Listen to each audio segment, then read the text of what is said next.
네, 안녕하세요. 방송국의 한동호입니다. 반갑습니다. 그러니까 이제 어머니께서 리허설 하라고 해서 리허설 한 대로 했더니 잘 되네요. 소리가 마이크 소리가 마이크가 죄송합니다. 이거 아까 리허설 이건 안 했네요. 이게 내려오는 소리가 저는 마이크 작은 줄 알았어요. 제가 주제를 면역으로 해서 이렇게 여러분들을 찾아뵙습니다. 요즘 면역에 대해서 걱정들이 많으시잖아요. 그래서 코로나도 그렇고. 그래서 제목을 내 몸을 살리는 면역이 달리다라고 했습니다. 여러분들이 오늘 제 강의를 잘 들으시면 코로나 전국에서 스스로를 이렇게 하면 이겨낼 수 있겠구나, 또 이렇게 몸이 건강해질 수 있겠구나 라는 걸 느낄 수 있습니다. 되게 아담해요. 방역 지침 때문에 많이 모일 수가 없는 상황이고, 그래서 이제 저희가 듣기로는 참석하신 분들은 한정이 되어 있는데 영상이 찍혀 있어서 이게 수송 TV로 방송된다고 하니까 지금 이렇게 보시는 분들은 지인분들 전화하셔서 빨리빨리 접속해서 강의를 들을 수 있도록 해주셨으면 좋겠습니다. 그리고 제가 여러분들 이제 안타깝습니다. 20명이세요 지금 딱, 그렇죠? 20명이 사전 등록을 해서 오셨는데 제가 안타깝게도 선물을 가져왔는데 10알밖에 못 가져왔어요. 그래서 여러분들 리액션 잘 하시고 제가 중간중간 질문을 드릴 거예요. 질문에 답변을 잘 하시는 분들 계시면 제가 이 선물을 드리도록 하겠습니다. 한의원에서 면역을 위해서 이렇게 주는 선물입니다. 일단은 제가 기본상 리허설 하세요 라고 했던 우리 어머니한테 하나를 드릴게요.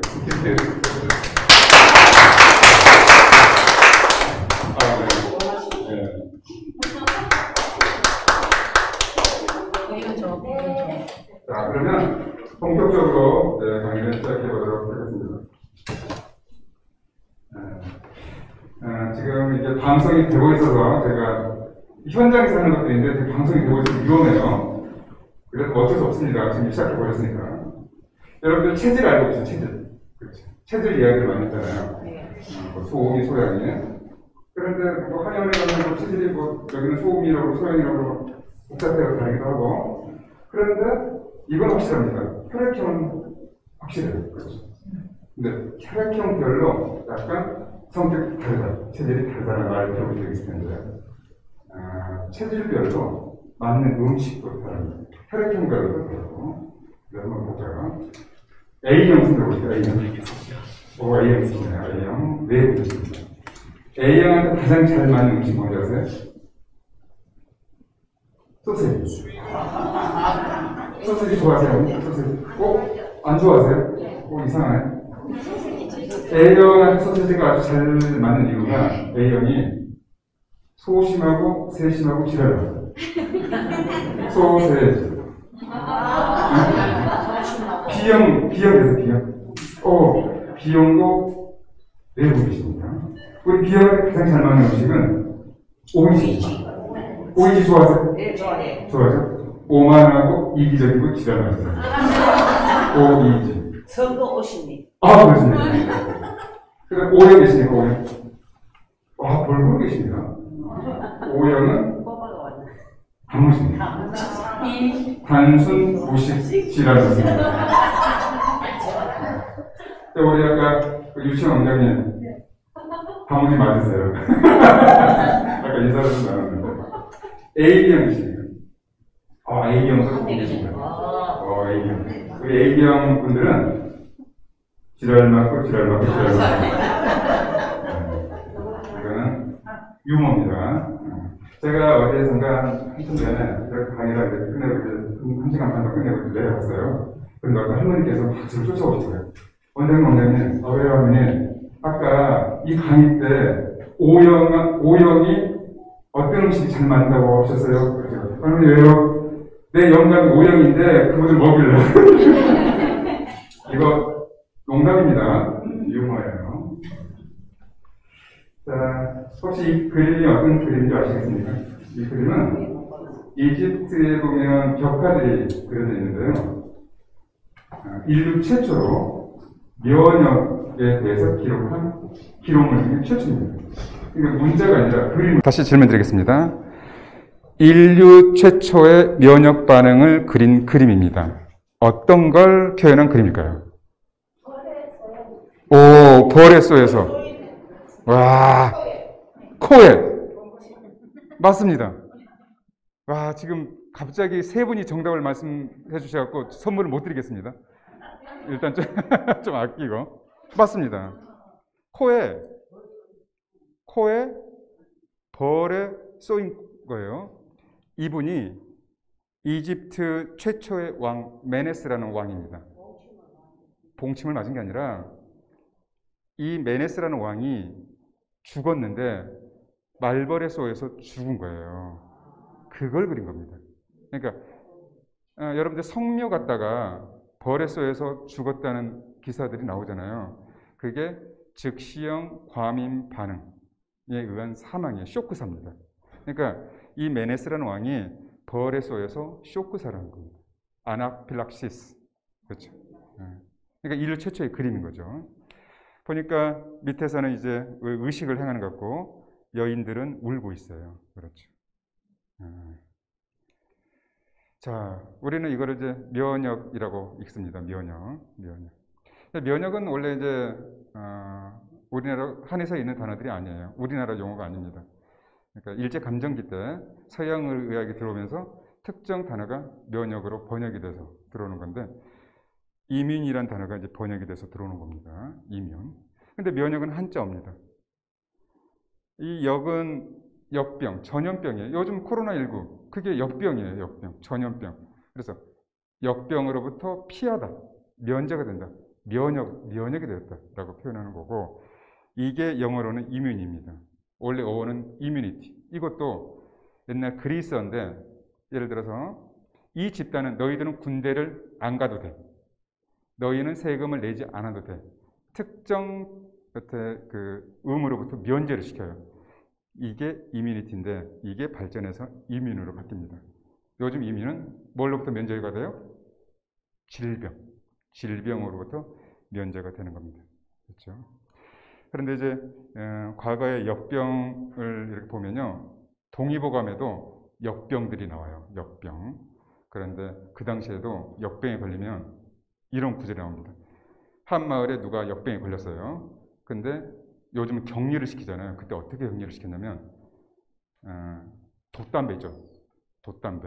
돛담배에다가 이 역병에 걸린 이 사람 죽어. 태워서 강물에 흘려보냅니다. 이렇게 흘려보내요. 그리고 역병에 걸려 이 집안이 그러면 불에 태웁니다. 그 집안. 그런 식으로 격리를 하기도 했다는 기록들이 있습니다. 여러분들 혹시 백신 주사 맞으셨어요?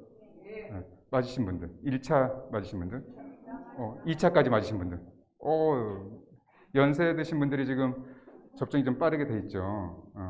그러니까 여러분들이 지금 코로나19 때문에 백신을 맞으셨잖아요. 왜 맞으셨어요, 어머니? 왜 맞으셨어? 백신을 왜 맞으셨어? 맞으라 해갖고. 어머니는 왜 맞으셨어요? 안 걸리려고. 맞습니다. 안 걸리려고. 뭘 안 걸리려고? 코로나19에 안 걸리려고. 코로나19는 무슨 병이라고 그랬어? 역병이라고 그랬어요. 전염병. 전염병으로부터 안 걸리려고 백신을 맞았어요. 그게 여기 있습니다. 여기. 여러분들 면역의 종류가 몇 가지가 있어요. 이걸 잘 이해하시면 면역의 한 절반을 이해하신 겁니다. 자, 면역은 종류가 수동 면역이 있고 능동 면역이 있어요. 수동 면역이 있고 능동 면역. 수동 면역은 내가 적극적으로 면역을 일으키지 않아요. 그러니까 그냥 받은 거야. 누구한테 받은 거예요? 두 가지가 있습니다. 하나는 엄마 뱃속에 있을 때 자궁에서 엄마한테 있는 항체가 이렇게 태반을 통해서 탯줄을 통해서 태아한테 전해져요. 그것도 수동 면역입니다. 태아가 의도를 한 게 아니지만 엄마가 전해줘. 그게 언제까지 유효가 되냐면 보통 한 돌까지는 태아가 엄마의 항체로 면역력을 가지고 있습니다.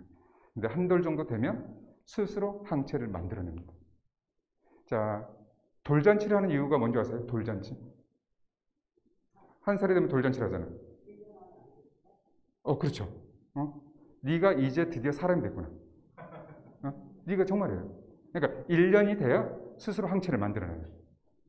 그 전까지는 누구의 힘으로 살아? 엄마가 태아한테 준 항체를 이용해서 사는 겁니다. 자, 그 다음에 여러분들 면역 주사 중에 하나가 항체 주사가 있어요. 항체 주사. 자, 봅시다. 어머니들은 지금 코로나19 바이러스 백신을 맞으셨어요. 그러면 백신을 준 이유가 있어. 어떤 목적을 기대하고 줬냐면 코로나19 바이러스에 대한 항체가 생기도록 기운을 조금 넣어준 거예요. 그러니까 그냥 몸살이 나는 거예요. 감기 걸린 것처럼, 독감 걸린 것처럼 열도 나고 관절도 쑤시고 근육통도 생기고 마치 코로나19에 걸린 것처럼 되는 거예요. 그때 몸에 뭐가 만들어져? 뭐가? 아니, 뭐가? 항체. 어머니 들어야 되겠다. 항체. 지금 항체. 그렇죠? 항체가 만들어지는 거죠. 응?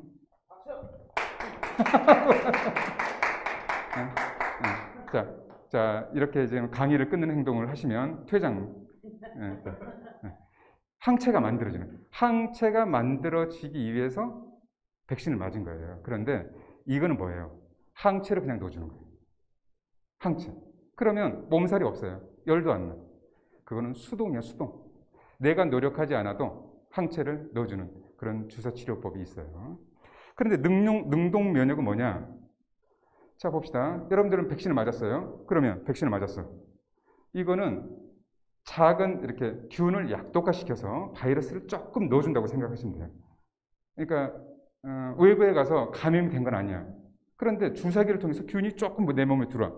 그럼 내 몸 면역세포가 코로나19 바이러스가 들어왔네? 그럼 면역세포들이 활발하게 움직여서 항체를 만들어냅니다. 그때 면역이 된 거예요. 그러면 코로나19 바이러스를 만나도 내 몸은 이겨내는 거죠. 그렇죠? 그런데 또 하나, 백신을 안 맞았어. 감염이 됐네? 확진이 됐네? 그래도 항체는 만들어져요. 그럴 거 아니에요. 어떻게 보면 백신 주사보다 더 확실하게 항체가 만들어지는 게 감염이 되는 겁니다. 근데 이제 그 문제는 뭐야? 감염이 돼서 항체를 만들어지는 건 좋은데 내가 감염이 되면 주위에 전염을 시키니까 복잡해지는 거예요. 그래서 될 수 있으면 감염률을 낮추고 백신을 많이 맞춰서 항체율을 높여서 그래서 이제 그 정부에서 계속 말하는 게 뭐예요? 집단 면역을 이루자. 집단 면역. 이것도 이제 분분한데 지금 여기에 우리가 100명이라 칩시다. 70명이 감염이 됐거나 70명이 백신을 맞으면 나머지 30명은 안 걸립니다. 바이러스가 전이를 못해요. 일반적으로 그렇습니다. 그래서 될 수 있으면 백신 접종을 빨리 하자. 접종률을 높이자. 그런 겁니다. 자, 수동 면역. 내 힘으로 하는 게 아니라 그냥 도움을 받은 거예요. 능동 면역. 감염이 됐어. 막 몸살을 알아. 열도 나. 그때 항체가 만들어져. 백신을 맞아. 죽을 뻔했어. 이렇게 힘들었어. 그런 과정에 또 이렇게 항체가 만들어져. 이게 능동 면역입니다. 그런데 이거는 자연 면역이에요. 자연적으로 엄마가 나를 낳으면서 자연적으로 감염이 되면서 자연적으로. 근데 이거는 인공적입니다. 인공적. 일부러 넣어준 거죠. 획득 면역이라고 표현하는 거죠. 자, 백신이 개발이 어떻게 된 줄 아세요, 혹시? 백신. 이게 백신이 개발된 그림입니다. 여러분은 천연두 아시죠? 천연두가 1980년대 WHO가 전 세계에서 사라졌다고 발표를 했어요. 천연두. 그런데 천연두가 이제 중세 유럽에서부터 이제 그 정근대 유럽에서 천연두에 의해서 3명 중에 1명이 죽습니다. 그러니까 3명이 감염되면 1명은 죽어요. 그래서 엄청나게 많은 사람들이 죽게 되는 거죠. 근데 그 당시에 이 사람이 에드워드 제너라는 사람이에요. 근데 천연두 바이러스가 사람한테도 전염이 되는데 소한테도 천연두가 전염이 돼요. 그거를 소우자 써서 우두라고 표현해요. 우두. 그런데 재밌는 게 있어요. 이상하게 소도 이렇게 막 고름이 생기고 천연두처럼 우두병이 알아. 사람도 알아.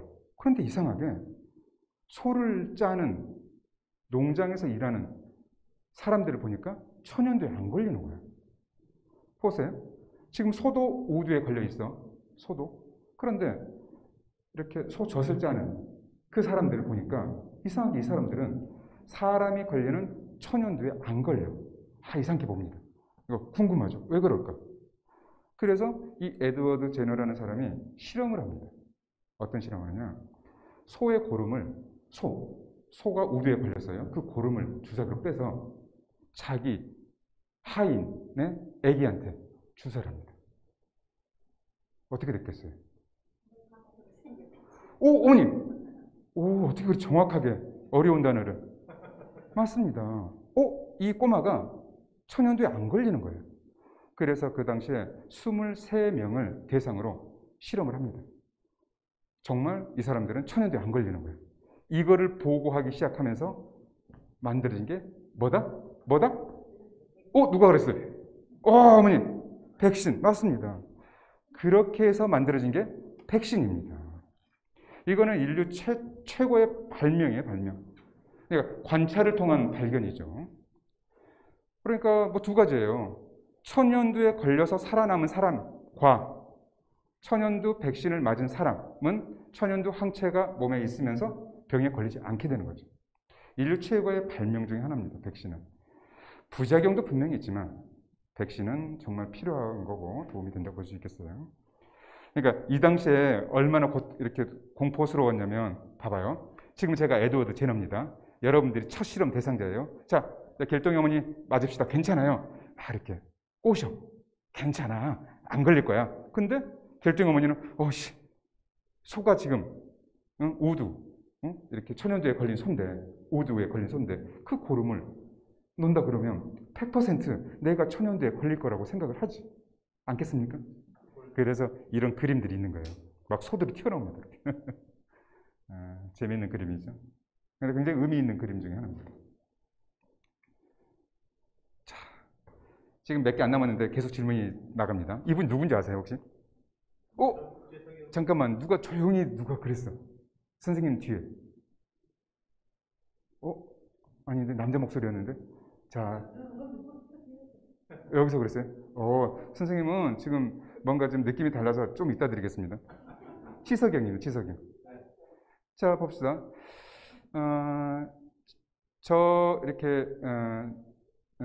에드워드 제너가 1800년 정도예요. 1798년 발표한 게. 지석영이 한의사입니다, 한의사. 그러니까 한의사라고 하기에는 그렇고 의생. 그러니까 한의사 제도가 생기기 전에, 한국에 의사가 들어오기 전에, 그때는 의생이라고 했어요. 의생. 그렇죠? 의생입니다, 의생.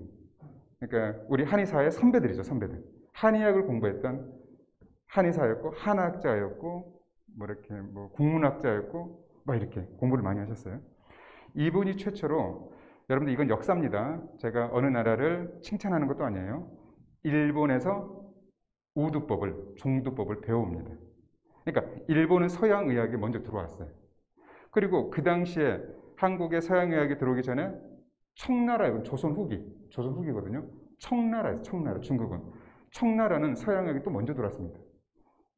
그렇죠? 근데 그 당시에 지석영은 청나라에서 들어온 서양의학 서적도 많이 공부를 하고 일본에 가서 종두법을 배웁니다. 그래서 부산에서 최초로 우리나라에서 종두법을 실시한 분이 이분입니다. 근데 이분이 의사가 아니라 의생, 한의사, 우리 선배예요, 선배. 그러니까 좀 뿌듯하긴 한데 좀 상황은 좀 다른 거죠. 질문 들어갑니다. 상품 있어요. 자, 뭡니까? 읽어볼까요? 지금 이게 없어졌어요. 이 자를 맞추시면 드리겠습니다. 먼두신설. 이게 무슨 자일까요? 뭐라고 그랬어요? 어머니 대박. 어머니 혹시 강의 자료 유출됐어요? 강의 자료? 강의 자료 유출됐네. 어머니 우두신설. 그렇게 내가 말씀드렸는데 우두. 소우자입니다. 근데 없죠, 왜? 지금 여러분들이 우와 못하는 이유를 알았네. 소우자 못 쓰죠, 어머니들. 모르죠, 소우자 어떻게 생긴지. 아, 진짜. 소우자. 이렇게. 네. 어떻게? 날 생자 있잖아요. 네. 날 생자에 가득자가 이야. 소우자가 선생님, 소우자를 모르시는데 날 생각 아시겠습니까? 자, 손을 잘 봅시다. 자, 저 손을 들어보세요. 소우자 써볼게요. 이렇게.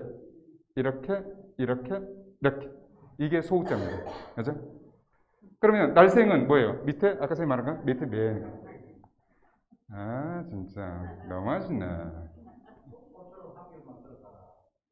그 뜻이 날 생자. 이야. 자, 제가 아까 말씀드렸죠. 이 선생님은 좀 독특하다고, 그래서 선물을 좀 늦게 드리겠다고. 못 드리겠습니다. 이 선생님은 선물을 받을 자격이 없어요. 너무 많은 거 알고 계십니다. 어쨌든 지석영 선생님이 우두신설, 그러니까 아까 말씀드렸던 그거예요. 에드워드 제너가 우두로부터, 그러니까 일본에서도 이걸 연구한 거죠. 우두. 거기서부터 이렇게 발전을 시킨 게 우리가 맞는 백신입니다. 그리고 여러분들 이 백신 이야기를 계속 하게 되는데, 인류 최고의 발명품이에요. 발명품입니다. 그래서 여러분들 법정 전염병들 있잖아요. 여러분들 손주들 태어나면 국가에서 의무적으로 백신 접종을 해야 되는 게 있습니다. 그렇죠? 뭐 이렇게 BCG, 뭐 DTP, 그렇죠? MMR, 그렇죠? 다 있습니다. 그래서 여러분들 며느리나 따님들은 아기를 낳으면, 어머니들 세대는 약간 연세 드신 분들은 신경을 안 썼을 거야. 근데 지금 젊은 친구들은 신생아를 아기를 딱 낳으면 수첩이 있습니다. 수첩. 결혼하셨어요 혹시? 미혼이시고 결혼하셨어요? 결혼하셨고 아기 있습니까? 아, 그래. 수첩이 있죠. 수첩이 있습니다. 그리고 재밌는 건요. 젊은 친구들이 유학을 가요. 예를 들면 캐나다나 미국으로. 그러면 결핵 예방 접종을 하지 않으면 입국이 안 됩니다. 증명서가 있어요. 증명서. 그래서 굉장히 중요하죠. 지금 코로나 사태를 겪으면서도 굉장히 그게 강화가 될 가능성이 높습니다. 자, 이제 본격적으로 이제 한 50%는 공부 다 했습니다. 여러분들이 지금까지 이걸 이해하면, 면역에 대해서 앞으로 이제 이렇게 하면 되겠구나. 이제 그걸 본격적으로 시작해 보도록 하겠습니다. 면역이라는 이야기를 많이 했는데 좀 어려운 단어 중에 하나입니다. 면역. 그렇죠? 뭐 질병으로부터 내 몸을 보호한다는 소리는 들었는데, 면역. 그런데 면역은 다른 말로 하면 적응력입니다. 지금 저는 면역력이 좀 좋아졌어요. 아까보다. 왜? 지금 이제 대구에 이제 와서 이 공간에 들어와서 여러분들하고 이렇게 좀 친해지려고 했는데 처음에는 어색하잖아. 그렇죠? 어색해요. 눈빛 마주치기도 힘들고. 그런데 지금은 좀 편해졌어요. 농담도 하고. 그럼 뭐가 좋아졌어요? 적응력이 좋아진 적응력. 여러분들도 마찬가지예요. 처음에 제 강의를 딱 시작했을 때보다 지금이 좀 편해졌을 수 있어요. 적응력이 좋아집니다. 면역력은 적응력입니다. 적응력이 좋아져요. 그 다음에 병을 이겨내는 힘입니다. 항병력. 그렇죠? 항병력은 뭐냐면 이거죠. 코로나19 바이러스에 노출이 됩니다. 그러면 우리는 뭐라고 그러죠? 감염이 됐다 그러죠. 감염. 이 단어 구분해 볼까요? 감염과 전염의 차이. 감염은 제가 코로나19 바이러스에 걸린 겁니다. 감염되었다. 전염은 나로 인해서 다른 사람한테 옮기는 걸 전염되었다라고 표현합니다. 그런데 이렇게 해봅시다. 감염은 되었지만 전염이 안 되면 멈추는 거예요. 그래서 뭐가 필요하다? 격리가 필요하다. 그렇죠? 그것도 중요합니다. 그런데 항병력은 뭐냐면 감염이 됩니다. 그런데 어떤 사람은 증상이 없어요.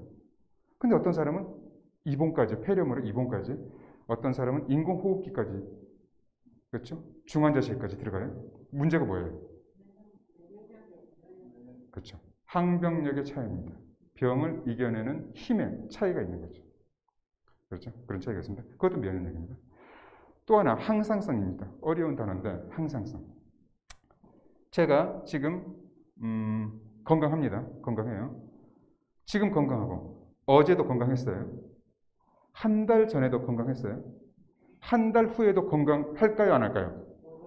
모르죠. 아, 슬퍼. 진짜 갑자기. 아, 그래, 모르네. 아, 왜 이렇게 냉정해요? 진짜 모르네. 모릅니다. 모르지만, 1년 전에도 건강했고, 한 달 전에도 건강했고, 어제도 건강했고, 오늘도 건강했으면, 일주일 후, 한 달 후에도 건강할 가능성이 높죠. 그걸 항상성이라고 해요. 항상성. 내 몸이 나의 컨디션을 최상 상태로, 건강 상태로 유지하려는 힘, 경향성. 그렇죠. 자, 봅시다. 그럼 반대로. 1년 전에 비실비실 아팠어. 한 달 전에도 힘들어, 비실비실. 어제도, 내일 수성사회부 종합복지관 가야 된다. 죽겠네. 그러면 오늘도, 힘들어서 못 가겠네. 포기. 일주일 뒤에 친구랑 식사하기로 했는데, 그때 나갈 가능성이 있을까요? 없을까요? 못 나갈 가능성이 더 큰 거예요. 항상성이 문제가 있는 거죠. 항상성. 나의 건강을 유지하려는 힘. 그게 뭐다? 항상성입니다. 자, 또 하나. 지금 저보다 연세 드신 분들이 몇 분 계세요. 이렇게 저보다 젊어 보이시는 분도 있지만, 연세 드신 분들, 저보다 비슷하거나 연세 드신 분들 생각해 보면, 어렸을 때, 어머니, 어렸을 때 감기 걸리시면 약 드셨어요? 왜 안 드셨어요? 그렇죠. 저 때도 그래요. 제 아버님이 한약업사셨습니다. 근데 그렇게 무서워요. 진짜 무서운 분이셨어요. 어디 아프면 아프다는 소리를 못해요. 지금 제 생각에 몇 번 있었는데, 중학교 때 막 열이 나. 그런데 그냥 학교 갑니다. 학교 가서 힘들게 막 엎드려 있다가 선생님 뭐라 그러면 좀 아픕니다. 엎드려 있다가 집에 와서 또 밥도 못 먹고 막 그렇게 누워 있어. 아프다는 소리도 안 해. 그래 끙끙 앓다가 어머니 말씀대로 2, 3일 앓다가 나아요. 그때 뭐 감기였는지 뭐 독감이었는지 모르겠어. 우리 어렸을 때는 어머니 세대만 해도 그러니까 감기인지 독감인지 뭐 배탈 났는지 좀 아파도 병원에 안 가고 끙끙 앓다가 좋아집니다. 대부분 많이 그랬어요. 자, 회복이 됐습니다. 그럼 뭐가 있다는 거예요? 맞습니다. 자연 치유력이 있다는 거죠.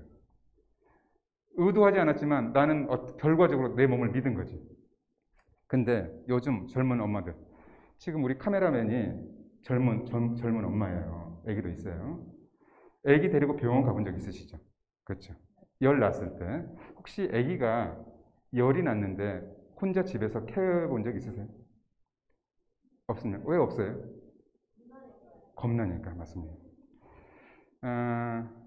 제 환자 중에 이런 분이 계세요. 아기가 아토피 때문에 왔어요. 그런데 저는 이제 애들한테 될 수 있는 항생제나 해열제를 쓰지 말라고 해요. 자연 치유력을 좀 키워보자. 근데 이 엄마가 그래요. 아기가 감기에 걸렸을 때 열이 나는데 그때 함부로 해열제를 먹이지 마라. 그러면 이 엄마가 뭐라 그러냐면 이 어머니가 저한테 선생님 아기가 감기에 걸려서 열이 나는데 해열제를 안 먹여도 열이 떨어지나요? 깜짝 놀랐어요. 뭔 질문이 이렇지? 뭐요? 감기에 걸렸는데 해열제를 먹지 않아도 열이 떨어지냐고요? 이 어머니는 아기가 열이 나면 100% 그때마다 해열제를 먹였던 거예요. 그래서 아기가 열이 떨어지는 이유가 해열제 때문에 열이 떨어졌구나라고 알고 계신 거예요. 깜짝 놀랐습니다. 여러분들 감기에 걸렸을 때 열이 나는 이유가 뭔지 아세요? 질문 답변이 나옵니까 지금? 감기 바이러스는 보통 일반 감기 바이러스는요 가장 활발하게 증식이 되는 온도가 있습니다. 몇 도? 보통? 아니야. 너무 높아. 좀 낮춰봐. 너무 높다니까요, 어머니. 네? 더 낮춰보세요. 좀 낮춰봐. 좀 낮춰봅시다. 잠깐만, 제가 지금 방송이긴 하지만 이렇게 좀 여쭤볼게요. 바보들입니까? 낮춰야 되니까요. 바이러스가 가장 증식이 활발한 온도가 20도대입니다. 20도대. 그러니까 30도 이하예요. 그러니까 자, 몇 도? 20도. 아니야. 좀 높아요. 25도 높아. 27도보다 좀 높아. 28도! 어머니 아까 받으셨잖아. 이거 받으셨잖아요. 못 드리겠어요. 28도, 28도. 자, 28도가 재밌는 온도인 게 뭐냐면요. 감기가 언제, 이제 코로나19 바이러스는 지금 사시사철 극성이니까 때려치우고, 감기가 가장 잘 걸리는 계절을 우리는 겨울이라고 표현해요. 그런데 그때 이제 밖의 온도는 보통 겨울이면 어때요? 5도. 그게 뭐 영하 1도, 뭐 10도 선을 하잖아요. 체온은 몇 도? 36도, 5도. 그런데 찬 공기를 사람이 들여 마시면서 호흡을 하죠. 호흡을 합니다. 그때 목의 온도가 몇 도? 이거 선물 나갑니다. 그때 목의 온도가 몇 도? 아, 답답해. 그죠? 받으셨죠? 아, 맞습니다. 그때 목의 온도가 28도 정도 돼요. 그래서 감기에 걸리면 보통 무슨 감기라 그래요, 우리가? 맞습니다. 목에서 가장 증식이 활발해지는 거예요. 그렇죠? 그러니까 36도 5부 아까 말씀하셨는데 안에까지 들어가면 못 살아요. 밖에도 너무 추워. 왔다 갔다 하다가 여기 좋다. 여기 좋네. 따뜻한데? 춥지도 않아. 미지근해? 28도 정도. 자, 감기에 걸렸습니다. 근데 증상이 나타나죠. 목이 아파요. 기침, 콧물, 가래가 있어요. 또 뭐가 있어요? 열이 납니다. 열이 왜 나요? 바이러스 때문에 나요? 바이러스가 열을 일으킨 거예요? 아닙니다. 바이러스에 감염이 됩니다. 우리 몸은 그때 감염이 된 걸 인지를 해요. 면역세포들이. 그래서 온도, 그러니까 열중추에서 기본 온도를 원래 36.5도였는데 기본 온도의 세팅을 높입니다. 그러니까 예를 들면 이거죠. 나의 정상 온도는 원래는 36.5도였는데 나의 정상 온도는 37도, 나의 정상 온도는 38도로 세팅을 시켜요. 그러면 체온은 거기까지 올라요. 그 목적이 뭐야? 그 목적이 뭐예요? 바이러스를 몰아내는 거죠. 그런 겁니다. 그때 우리 어머니는 뭐예요? 우리 어머니는 뭐였어? 젊은 세대군? 해열제를 애기한테 먹여요. 그렇죠. 그렇죠. 이게 지금 고열 때문에 열성 경련을 일으키거나 고열 때문에 선망이나 이렇게 헛소리를 하거나 그렇죠. 고열 때문에 너무 처져 있거나 고열 때문에 밥을 못 먹거나 그럴 때는 39도 이상이나 40도 가까이 있으면 당연히 열을 떨어뜨려야 되지만 요즘 이제 병원 가면 어떻게 해요? 소아과 가면 아기가 열이 없어도 해열제가 들어가 있습니다. 가루약으로. 그렇죠. 저는 뭐 이건 좀 지양을 해야 될 거라고 봐요. 그러니까 해열제는 무작정, 뭐 항생제도 마찬가지예요. 무작정 쓸 필요가 없는 약입니다. 여기서 지금 이렇게 시간을 보낼 이유가 없는데 지금 흥분은. 어쨌든 자연 치유력은 굉장히 중요합니다. 스스로가 몸을 믿어야 돼요. 그렇죠? 그리고 믿지 못하면 또 엄마가 자녀분의 면역력을 믿어줘야 항생제나 해열제를 안 쓰고도 잘 이겨낼 수 있는데 약간 이제 그런 문제점이 있죠. 자, 한번 봅시다. 자, 이제 본격적으로 시작합니다. 읽어볼까요? 면역 반응은? 염증 반응. 이제 복잡해집니다. 뭐야? 면역은 되게 좋은 건데 면역 반응은 염증 반응? 자, 상상을 해볼게요. 여러분들 손등에 가시가 찔립니다. 요즘 대추 익기 시작해서 대추. 우리 집에 대추나무 있다. 손 들어보세요. 어머니 부자시네. 어머니도 부자시네. 대추나무에 자, 누가 그랬어요? 와, 어머니 센스 짱. 근데 이거는 질문이 아니라 못 드려. 이따 드릴게요. 대추나무에 가시가 그렇게 많아요. 그런데 대추를 따다가 가시에 찔리면 그렇게 아픕니다. 자, 여러분들 손등에 대추나무에 가시가 있는 줄 모르는 분들도 상상을 해보세요. 가시에 큰 대추나무 가시가 이렇게 길어요. 딱 찔립니다. 손등에. 그럼 어떻게 해요? 어떻게 돼요? 자, 우리는 자, 증상 해봐요. 증상. 따가워? 붓고, 열감 있고, 통증 있고, 고름도 생기고, 그런 증상이 생기죠. 그걸 우리는 뭐가 생겼다 그러죠? 맞습니다. 염증이 자, 잠깐만. 제가 선물 드렸죠. 선물 드린 분들은 앞에다 좀 놔둬봐. 잘 보이게. 헷갈리니까. 지금 보니까 선물을 받으신 분들만 계속 학습 능력이 좋아요. 염증이 생겼다. 염증이 생겼다고 그래요. 자, 그러면 우리는 염증이 생기면 어떻게 해요? 병원에 가든지. 지금 방송이 되지만 그냥 말할게요. 후시딘. 에미야, 후시딘 가져와라. 그렇죠. 에미야, 이렇게 빨간 소독약 가져와라. 치료를 하려고 그래요. 치료. 뭐요? 치료를 하고 취업을. 병원 안 가고 치료 대충 하고 취업을. 그렇게 하면, 그치? 어쨌든 뭐든 이렇게 소독약도 바르고 그러잖아요. 그런데 보세요. 우리는 그거를 보통 염증이 생겼다고 표현하고 치료 대상으로 생각을 합니다. 자, 우리 몸, 여러분들 몸과 대화를 해볼게요. 여러분들 몸속에 있는 면역세포들하고 대화를 해보겠습니다. 대화. 면역세포들은 여러분 몸속에 있어요. 염증이 생겼어요. 염증이 생긴 이유는 여러분들 몸속에 있는 면역세포가 이 상처로부터 균이 못 들어오게 모이는 거예요. 그래서 붓고 아프고 열감이 나고, 그걸 우리는 염증이 생겼다고 하는 거고, 면역세포들이 여러분들을 보호하기 위한 결과예요. 그래서 염증 반응은 죄송합니다. 그래, 염증 반응은 무슨 반응이다? 면역 반응입니다. 이게 굉장히 중요한 겁니다. 굉장히 중요한 거예요.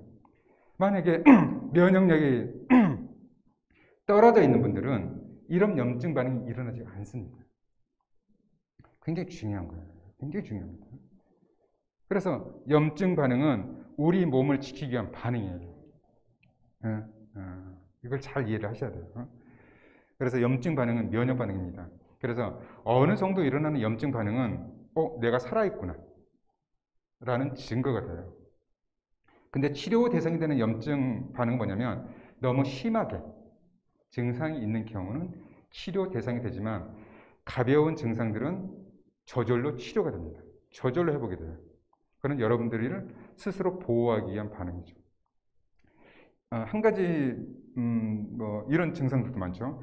손주가, 어린아이가 같이 놀다가 아스팔트에서 넘어졌어요. 그래서 얼굴을 탁 식혔네? 아니면 무릎이나 팔꿈치를 쫙 식혔어요. 그러면 진물이 쫙 납니다. 그렇죠? 대부분의 엄마들은 그 진물들을 휴지 같은 걸로 막 닦아내요. 그렇죠? 이것도 마찬가지야. 그러면 진물이 왜 날까요? 몸이 면역세포가 상처를 외부 균으로부터 보호하기 위해서 진물로 커버를 해주는데 막 닦아내. 마찬가지입니다. 그러니까 우리 몸이 우리 스스로를 보호할 수 있는 면역세포들이 계속 지속적으로 작동하고 있다는 걸 여러분들이 알고 계셔야 돼요. 그렇죠? 그래서 무작정 열이 나거나 무작정 염증이 있다 그래서 이건 100% 내 몸을 괴롭히는 증상이 아니라는 거, 이 점을 좀 잘 이해를 하셔야 되겠습니다.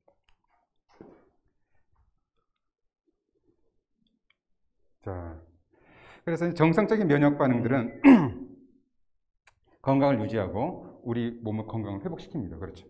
근데 문제가 되는 면역 반응들이 있어요. 이제 병이 나옵니다. 병. 면역력이 떨어지면, 자 봅시다. 여러분들 만약에 여러분들 중에 암 환자가 있으면 정말 죄송합니다. 그냥 다 건강하다고 이렇게 전제하에 말씀드릴게요. 여러분들 지금 다 건강한데 여러분들 몸속에도 그렇고 제 몸속에도 그렇고 지금 암세포가 한 3,4천 개 정도는 하루에 계속 생겨납니다. 그런데 건강검진해도 암의 진단이 안 돼요. 그 이유는 뭔지 아세요?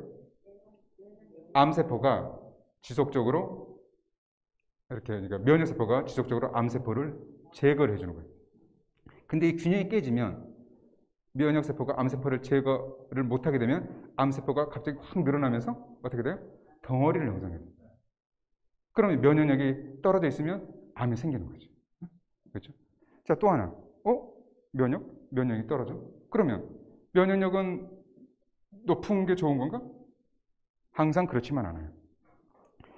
면역 반응이 너무 많이 이렇게 항진되면, 아까 면역 반응은 무슨 반응이다? 앞에서 공부했죠. 면역 반응은 무슨 반응이다? 염증 반응이다. 면역력이 너무 좋으면 어떤 반응이 심해져요? 맞습니다. 그래서 또 문제가 생기는 거예요. 알레르기 질환이나 자가 면역 질환이 생깁니다. 알레르기 질환은 쉽게 이야기를 해보면 꽃가루를 이렇게 이제 꽃놀이를 나갑니다. 꽃놀이. 근데 꽃가루가 이렇게 있을 거 아니에요. 일반적인 경우에는 괜찮은데 특정 체질의 경우에 꽃가루에 대한 항체가 몸에서 만들어져요. 근데 이것도 마찬가지예요. 몸은 괴롭지만 이 사람의 몸속에 있는 면역세포 입장에서는 주인을 보호하기 위한 거예요. 주인을 보호를 해야 돼. 주인에게 충성을 해야 돼요. 이 꽃가루가 우리 주인의 몸속에 들어오면 우리 주인의 건강 상태가 문제가 생길 걸로 생각을 해서 이 꽃가루에 대한 항체를 만들어냅니다. 주인을 보호하려고. 근데 이 면역세포 때문에 주인은 뭘 못해? 꽃놀이를 못 다녀. 그렇게 되는 거죠. 그렇게. 왜? 면역 반응들이 너무 활발하게 일어나는 거예요. 항체, 쓸데없는 항체들이 만들어지는 거죠. 또 하나는 이건 꽃가루를 항원이라고 하고 꽃가루에 대한 항체를 몸속에 만드는 항체라고 해서 알레르기는 항원 항체 반응이에요. 외부에서 항원이 들어옵니다. 진먼지, 진드기, 곰팡이, 심지어 물 알레르기도 있어요. 물 알레르기도 있고 쌀 알레르기도 있고 굉장히 고통스러운 분들이 많습니다. 그런데 외부에서 항원이 들어오지 않았는데 몸에서 저절로 염증이 생기는 분들이 있어요. 그걸 우리는 뭐라고 불러요? 자가 면역 질환이라고 불러요. 자가 면역 질환. 골치 아픕니다. 골치 아파요. 이것도 마찬가지예요. 몸의 면역 세포들이 너무 활발하게 움직이는 거죠. 활발하게. 그래서 미리 말씀드리면 뒤에서도 강조하겠는데 우리 몸의 면역 반응은 적절하게 일어나야 돼요. 적절하게. 너무 안 일어나도 안 되고 너무 심하게 일어나도 안 됩니다. 그래서 여러분들이 면역에 문제가 생겨서 나타날 수 있는 질환들이 굉장히 많은데 대표적인 게 이런 질환들입니다. 굉장히 많아요. 너무 많습니다. 너무 많아요. 그렇죠? 이 흰색으로 되어 있는 것은 자가 면역 질환들이고요. 이 연두색으로 되어 있는 건 보통 알레르기 질환이고요. 암도 그렇고요. 그래서 어떻게 보면 우리 몸에 우리가 앓고 있는 많은 질환들이 면역과 관련되어 있는 질환들입니다. 그러니까 면역 반응들만 잘 컨트롤을 할 수 있어도 이런 질환들로부터 자유스러워질 수 있는 거죠. 자, 환자가 저한테 옵니다. 할머니가 손주를 데리고 와요. 손주가 아토피 피부염이 있어요. 할머니가 저한테 이렇게 손주를 앉혀놓고 선생님, 저희 손주가 아토피 피부염을 앓고 있는데 우리 손주의 면역력을 좀 높여주세요 라고 저한테 요청을 합니다.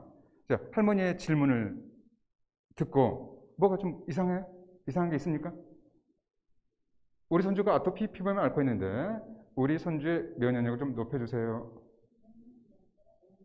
자, 큰 소리로? 큰 소리로 뭐요?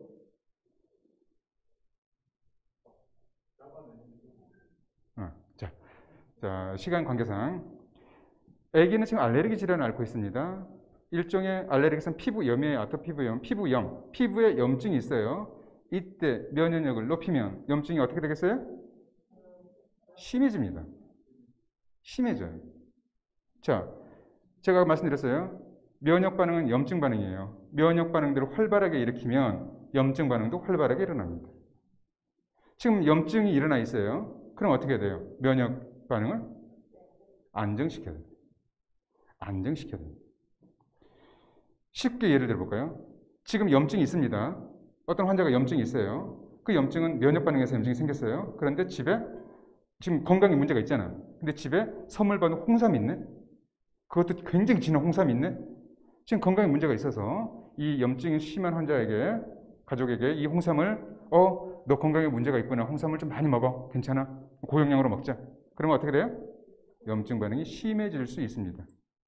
홍삼 회사가 지금 보고 있어서 막 뭐라 그럴 수 있어요? 인삼으로 합시다, 그럼. 몸을 보호하는 것들은 염증이 심할 때는 안 돼요. 안 됩니다. 이해가 갑니까? 안 갑니까, 이해가? 이해가 가려면 몇 개월 남았어요? 이것도 안 통합니까? 이해가 가려면 4개월 남았답니다. 그러면 이렇게 합시다. 목이 많이 아픕니다, 목이 엄청 아파요. 감기 걸린 것 같아. 보니까 편도가 많이 부은 것 같아. 심 삼키기도 힘들어. 이때 이렇게 친구를 만났는데, 친구가, 야, 너 감기 걸렸냐? 그래, 야, 이 감기에는 이게 최고야. 소주에다가 고춧가루를 확 타서 먹으라 그럽니다. 옛날에 그렇게 많이 했어요. 그렇죠? 그렇죠? 그럼 어떻게 될까요? 더 붓습니다. 더 아프고 더 부어요. 왜냐하면 편도염, 편도선염에 의해서 팅팅 부어 있는데 염증 반응이 심한데 열도 나는데 열성 재료, 뜨거운 재료들이 들어오면 반응들을 더 활발하게 일으키죠. 안 되는 거예요. 그러면 과거에 먹었던 소주, 고춧가루에 소주를 탄 그것들은 언제가 좋아요? 몸이 으슬으슬 추울 때. 나 몸살기 있나 봐. 왜 춥지? 뭐 근육통도 있고 감기 걸리려나? 그럴 때 먹으면 체온도 오르면서 땀도 좀 나면서 회복되는 거죠. 그러면 이 편도가 심하게 부었을 때는 뭘 먹어야 돼요? 시원한 배, 시원한 오이, 아니면 아이스크림, 얼음물, 그런 걸로 진정을 시켜야 되는 겁니다. 무슨 소리 아시겠죠? 그래서 여러분들이 몸을 건강하게 하기 위한 지금 또 홍삼 나옵니다. 홍삼에서 당신들한테 뭐라 그런 거 아니에요. 홍삼. 너무나 많은 가족들이, 너무나 많은 국민들이 홍삼은 부작용이 없다는 그 마케팅 때문에 이구동성이 아니구나. 너나 나나 할 것 없이, 가가호호 할 것 없이 너무 다 먹어. 열이 나도 먹고, 어디가 아파도 먹고, 이래도 먹고, 저래도 먹고, 홍삼은 부작용이 없다? 아니다. 홍삼은 몸을 보호하는 효과가 있다고 면역을 높인다고 광고를 하잖아요. 그러면 그 상대적인 부작용이 있을 수 있죠. 부작용이 없는 이렇게 긍정적인 효과가 어디 있습니까? 그래서 이 말이 그 말이에요. 알레르기 질환이나 자가 면역 질환은 다운을 시켜야 됩니다. 억제, 진정을 시켜야 돼요. 그래서 한약에서는 청열 해독시킵니다. 청열 해독. 열독을 내리는 거예요. 열독. 그러면 그럼 보약은 도대체 언제 먹어요? 홍삼 같은 거 언제 필요한 거예요? 이때 필요한 거 이때. 우리 아기가, 우리 손주가 감기에 너무 자주 걸려요. 그렇죠? 너무 비실비실거려요. 길거리 가다 픽픽 쓰러져요. 그러진 않겠지만. 제가 암에 걸렸었는데 제 바람이 걱정이에요. 그렇죠? 이럴 때 보통 우리는 보호약이라고 하는 것들을 섭취를 하는 건데 그때는 이걸 섭취하게 되면 어떻게 돼요? 면역력이 강화되는 겁니다. 자, 다시 한번 강조하겠습니다. 면역 억제와 면역 강화는 시소 같습니다. 시소. 우리가 이걸 어떻게 할 수가 없어요. 아니, 갑자기 감기에 걸려서 열이 날 수 있고 염증이 생길 수 있고 갑자기 피곤해질 수 있고 무기력해질 수 있고 그런데 내가 면역세포야 지금 움직여 활발하게 작동을 해. 면역세포야 지금 좀 다운을 해. 진정돼. 그렇게 안 되잖아요. 얘들이 알아서 하는 건데 시소처럼 잘 움직일 수 있도록 해야 됩니다. 그러니까 이제 항상성, 항병력, 그렇죠? 자연 치유력 여기서 생기는 거예요. 좀 이해가 됩니까? 그래서 여러분들 집에 있는 보약들 아무 때나 먹는 게 아닙니다. 아무 때나 먹는 게 아닙니다. 네? 그렇죠? 자, 이거는 넘어가겠습니다. 좀 어렵네요. 이거 한번 해석만 하고 넘어갈게요. 허하면 보아라. 보약은 허했을 때 실하면 사하라. 지금 그런 분들은 우리 학생 죄송합니다. 학생은 아닌 것 같고 등치 큰 우리 청년. 청년이 나이를 먹으면 회장님 같은 등치가 될 수 있어요. 응? 저런 분이 이제 저한테 딱 옵니다. 회장님이야. 기업 운영하는 저한테 그래요. 또 앉아서 거만하게 딱 이래. 한 원장, 내가 뭐 사업을 하는데 몸이 너무 힘든데 보약 좀 해줘. 뭐 비용은 상관하지 말고 좀 물어보죠. 회장님 뭐 때문에 이렇게 힘드신 것 같아요? 내가 이렇게 밤마다 이렇게 회식 자리도 많고, 그죠? 너무 먹는 것도 이렇게 고기나 이렇게 그런 것도 많고, 운동할 시간 없고, 스트레스는 너무 많아, 그죠? 그리고 너무 이렇게 땀이 많고, 이렇게 열이 많이 올라와. 그러면 이분한테 제가 만약에 일반적인 보약을 쓰면 어떻게 될까요? 더 심해져요. 더 열나고, 더 땀도 많이 나고. 그럼 이분한테 필요한 건 뭐예요? 굶기는 겁니다. 맞아요. 굶기는 거예요. 회장님, 먹는 것 좀 줄이세요. 진짜요. 고기 좀 끊으시고, 먹는 것 좀 줄이시고, 운동을 해서 살 좀 빼시고. 지금 이 회장님의 상태는 몸이 허한 게 아니라 몸이 실한 겁니다. 그러니까 우리 이제 실하다는 표현이 예전에는 긍정적으로도 쓰죠. 이놈 참 실하게 생겼네. 과일 보고 이거 참 실하게 생겼네. 근데 한의학에서는 실하다는 표현이 허의 반대말로 사기가 너무 많다. 사기. 사기는 사기꾼 같은 기운이에요. 사기. 이 사기꾼 할 때 그 사자. 그 사기. 사기의 반대말은 정기. 이 허자는 정기가 부족한 거를 몸이 허하다고 하고 사기가 너무 많은 거는 실하다고 그래요. 그러면 홍삼 계속 나오네. 홍삼 언제 먹는 거야? 정기가 허할 때 먹는 거예요. 사기가 실할 때는 어떻게 해요? 굶겨야 되는 거예요. 보약을 먹으면 안 돼요. 그러니까 그런 분들은 단식 한 3일만 시키면요. 기운이 납니다. 내가 보약 먹은 것처럼 기운이 나요. 몸이 엄청나게 가벼워집니다. 우리 청년 그런 거 알죠? 먹으면 먹을수록 몸이 무거워져. 원래 그래요, 원래. 자, 그래서 이제 아까 계속했던 말입니다.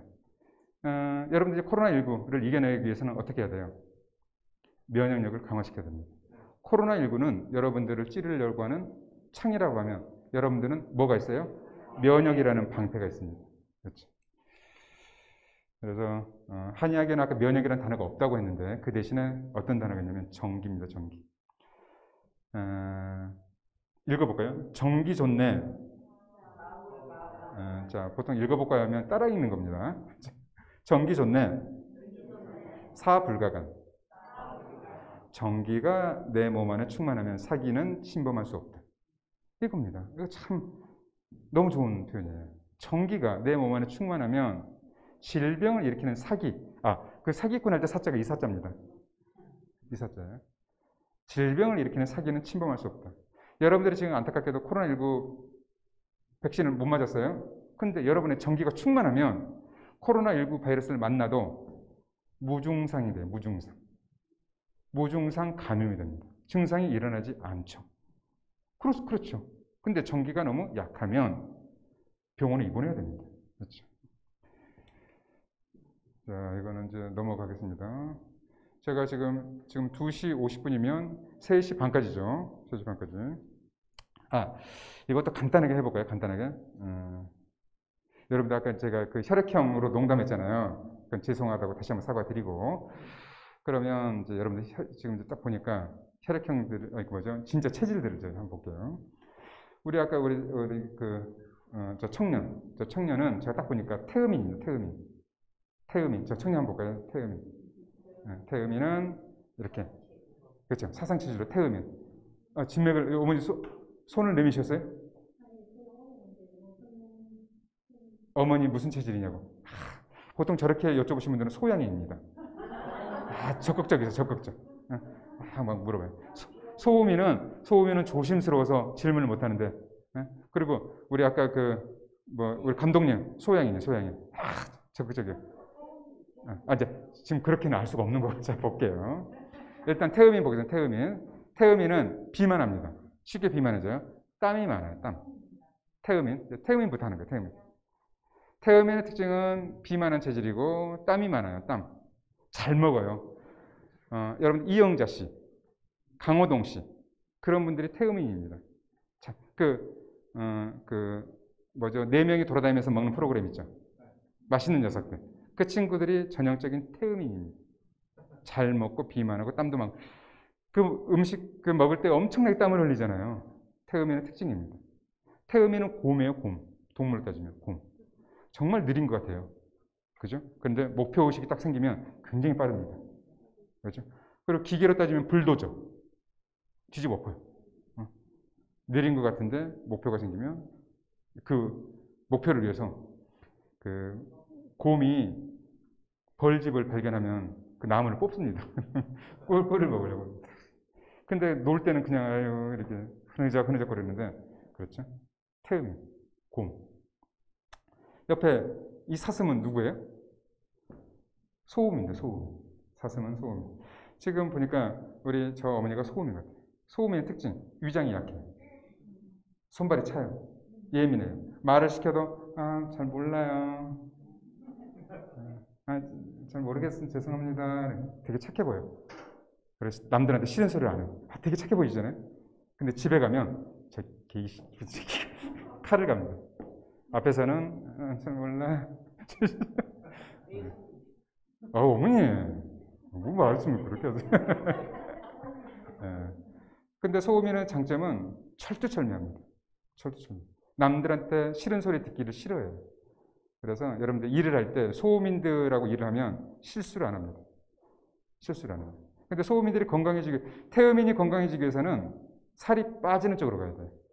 땀을 흘리는 운동을 하면서 살이 빠지는 쪽으로 가야 돼요. 아시겠습니까? 소음인이 건강해지려면 위장이 건강해야 되고 몸이 따뜻해져야 됩니다. 소음인이 건강해져요. 그죠? 이게 사슴. 저 꽃사슴이 얼마나 예민한 줄 아세요? 막 풀을 막 뜯어먹고 있다가 부스럭거리면 그쵸? 되게 조심스럽죠. 우리 조심스러운 꽃사슴 어머니. 꽃사슴 닮았죠? 아, 죄송합니다. 다 보고 있는데. 자, 그 다음에 소양이입니다. 소양이. 다람쥐. 다람쥐. 소양이. 굉장히 적극적이에요. 굉장히 활달해요. 여러분들 다람쥐는 쥐과입니다. 쥐과예요. 쥐가 언제 가장 조용한 줄 아세요? 죽었을 때. 죽기 전에는 계속 돌아다니죠. 제가 이 강의실에 처음 들어왔을 때 저를 가장 처음 맞이해 주신 분이 우리 감독님이세요. 리허설 해. 에이, 리허설 해버려. 오늘 처음 뵀는데 한 10년 지기 친구처럼. 우리 다람쥐 소양이. 성격이 되게 활달해요. 근데 이제 그렇게 말이 나오는 이유가 생각을 하기 전에 말을 하는 거예요. 생각을. 우리 소음이는 생각을 하고 말을 안 합니다. 생각을 하고 말 안 해요. 그러다가 말할 기회를 놓죠. 소양인이 건강해지기 위해서는 하체가 튼튼해야 됩니다. 하체. 그래서 이 화가 막 떠요. 욱해. 뒤끝은 없어요. 그래서 그 화를 조금 가라앉히면서 많이 걷고 하체가 튼튼하게 해야 됩니다. 우리 이 사자님은 태양인. 태양인은 뭐 한국에 0.1%밖에 없다고 하니까 다리가 가늘고 목이 두껍고 이렇게 얼굴 엄청 크고 나폴레옹이 태양인, 이재마 선생님도 태양인, 사상체제를 만든 이재마 선생님도 태양인, 나폴레옹이 태양이라는 말이 있어요. 이 정도 해서 넘어가겠습니다. 자, 제가 이렇게 말씀드린 거는 다름이 아니라 여러분들이 생각할 거예요. 나는 곰 같기도 하고 사슴 같기도 하고 다람쥐 같기도 하네. 막 그러실 거예요. 맞습니다. 그게 맞아요. 그게 맞아요. 체질은 100% 그 체질이 없습니다. 제가 어머니한테 소양입니다, 소음입니다, 이렇게 태음입니다라고 표현을 했지만 이 표현을 정확하게 하려면 소양인의 경향성이 강해 보입니다. 태음인의 경향성이 강해 보입니다. 소음인의 경향성이 강해 보입니다. 왜냐하면 우리 청년 어머니의 부모의 체질이 다르고 외가 쪽, 친가 쪽의 체질이 다르기 때문에 우리 모든 몸에는 4가지의 체질이 섞여 있어요. 그래서 잘 모르면 골고루 먹는 게 있어요. 골고루.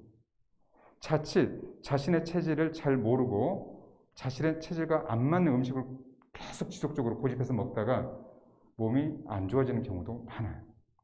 그래서 일단 골고루 드세요. 그리고 확실하게 내가 이런 음식, 이 체질의 음식을 먹었더니 몸이 좋아지는구나, 건강해지는구나 그러면 그때는 이제 그렇게 하시더라도 체질은 경향성입니다. 뭔지 아시겠죠? 그래서 나중에 이제 궁금한 거는 인근 한의원 가서 한번 이렇게 진찰해 보시도록 하시고. 자, 간단하게 이제 해보겠습니다. 아토피 피부염과 건선 주위에 많잖아요. 그렇죠. 아토피 피부염. 이 두 질환의 가장 큰 차이점이 있습니다. 혹시 아시겠습니까? 가렵고 안 가렵고. 그렇죠. 또 하나는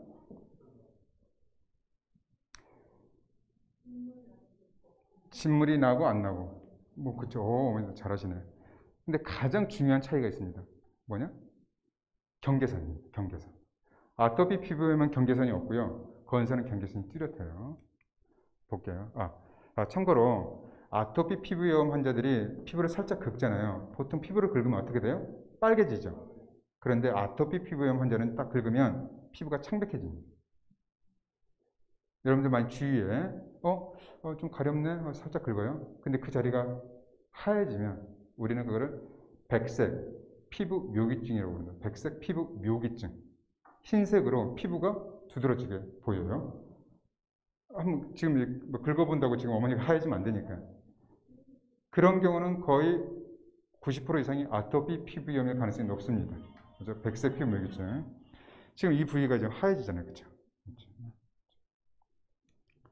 자, 이 친구가 아토피 피부염입니다. 주로 접히는 데 많이 생겨요. 접히는 데.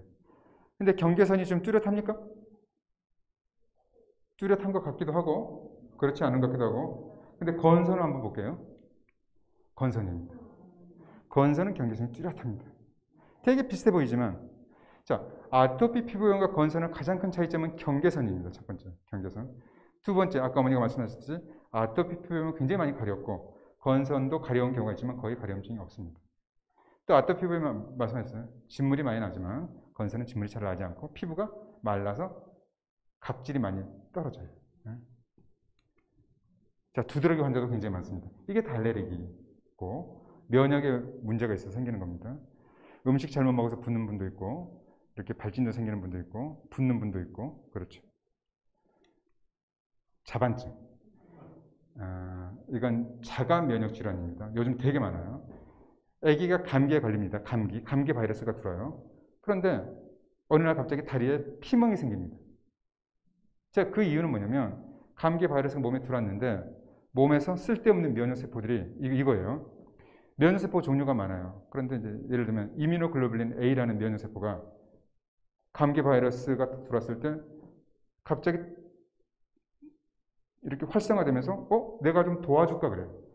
이뮤노글로불린 A가 이제 면역세포죠. 면역세포 A가 내가 좀 도와줄까? 그런데 이 면역세포 A는 감기 바이러스랑 전혀 무관한 면역세포들이에요. 그런데 지 친구들을 엄청 데려왔어.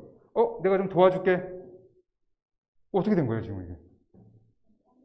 어제 활성화가 돼 있어, 지금 면역 반응들이. 이것들이. 내가 도와줄게. 근데 할 일이 없잖아. 뭘 하냐면 자기 몸을 공격합니다. 그게 자가 면역 질환이에요. 그러니까 이것도 좀 복잡합니다. 나의 몸에 있는 면역세포가 주인을 도와주려고, 좀 지키려고, 좀 열심히 일을 했을 뿐인데 주인은 힘든 거예요. 이게 자가 면역 질환, 자가 면역, 염증 반응이 스스로 생기는 거예요. 여러분들 온형 탈모도 자가 면역 질환이에요. 아까 건선도 자가 면역 질환이고, 류마티스 관절염도 자가 면역 질환이에요. 자가 면역 질환이 좀 많죠. 이것도 마찬가지입니다. 혈관을 공격해, 혈관을. 그래서 혈관이 터집니다. 그래서 이제 알레르기성 자반증, 알레르기성 혈관염이라고 표현합니다. 넘어가겠습니다. 이거는. 자, 치료하면 좋아집니다. 네, 치료하면 좋아집니다. 자, 아토피 피부염도 치료하면 좋아집니다. 좋아져요. 자, 이 환자를 누가 치료했을까요? 한동안 치료죠, 한동안. 건선도 좋아집니다. 이 환자를 누가 치료했을까요? 한동안 치료. 자, 이거 넘어가겠습니다. 민감한 얘기라 넘어가고. 자, 몇 가지 더 해볼게요. 자, 우리는 지금 알레르기 질환과 자가면역 질환도 면역에 의해서 생기는구나. 또 감염, 그렇죠? 바이러스 감염, 그것도 면역에 의해서 생기는구나. 이제 배웠습니다. 안 생기는 것도, 감염이 안 되는 것도 면역과 관련이 있구나. 배웠습니다. 자, 한 가지 더. 누굽니까? 나폴레옹. 그렇죠. 될 수 있으면 우리 대답 안 하신 분들이 좀 대답을 해주셔야 지금 선물이 좀 많이 남았습니다. 나폴레옹입니다. 나폴레옹이 사진을 찍을 때 항상 이렇게 바스트에 손을 넣고 사진을 찍습니다.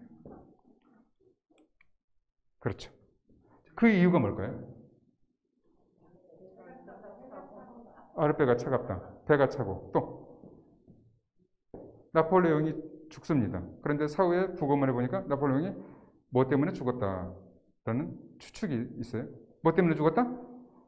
바로 뭐? 위암. 선물 있죠? 어머니 선물 있죠? 없어. 와, 맞습니다.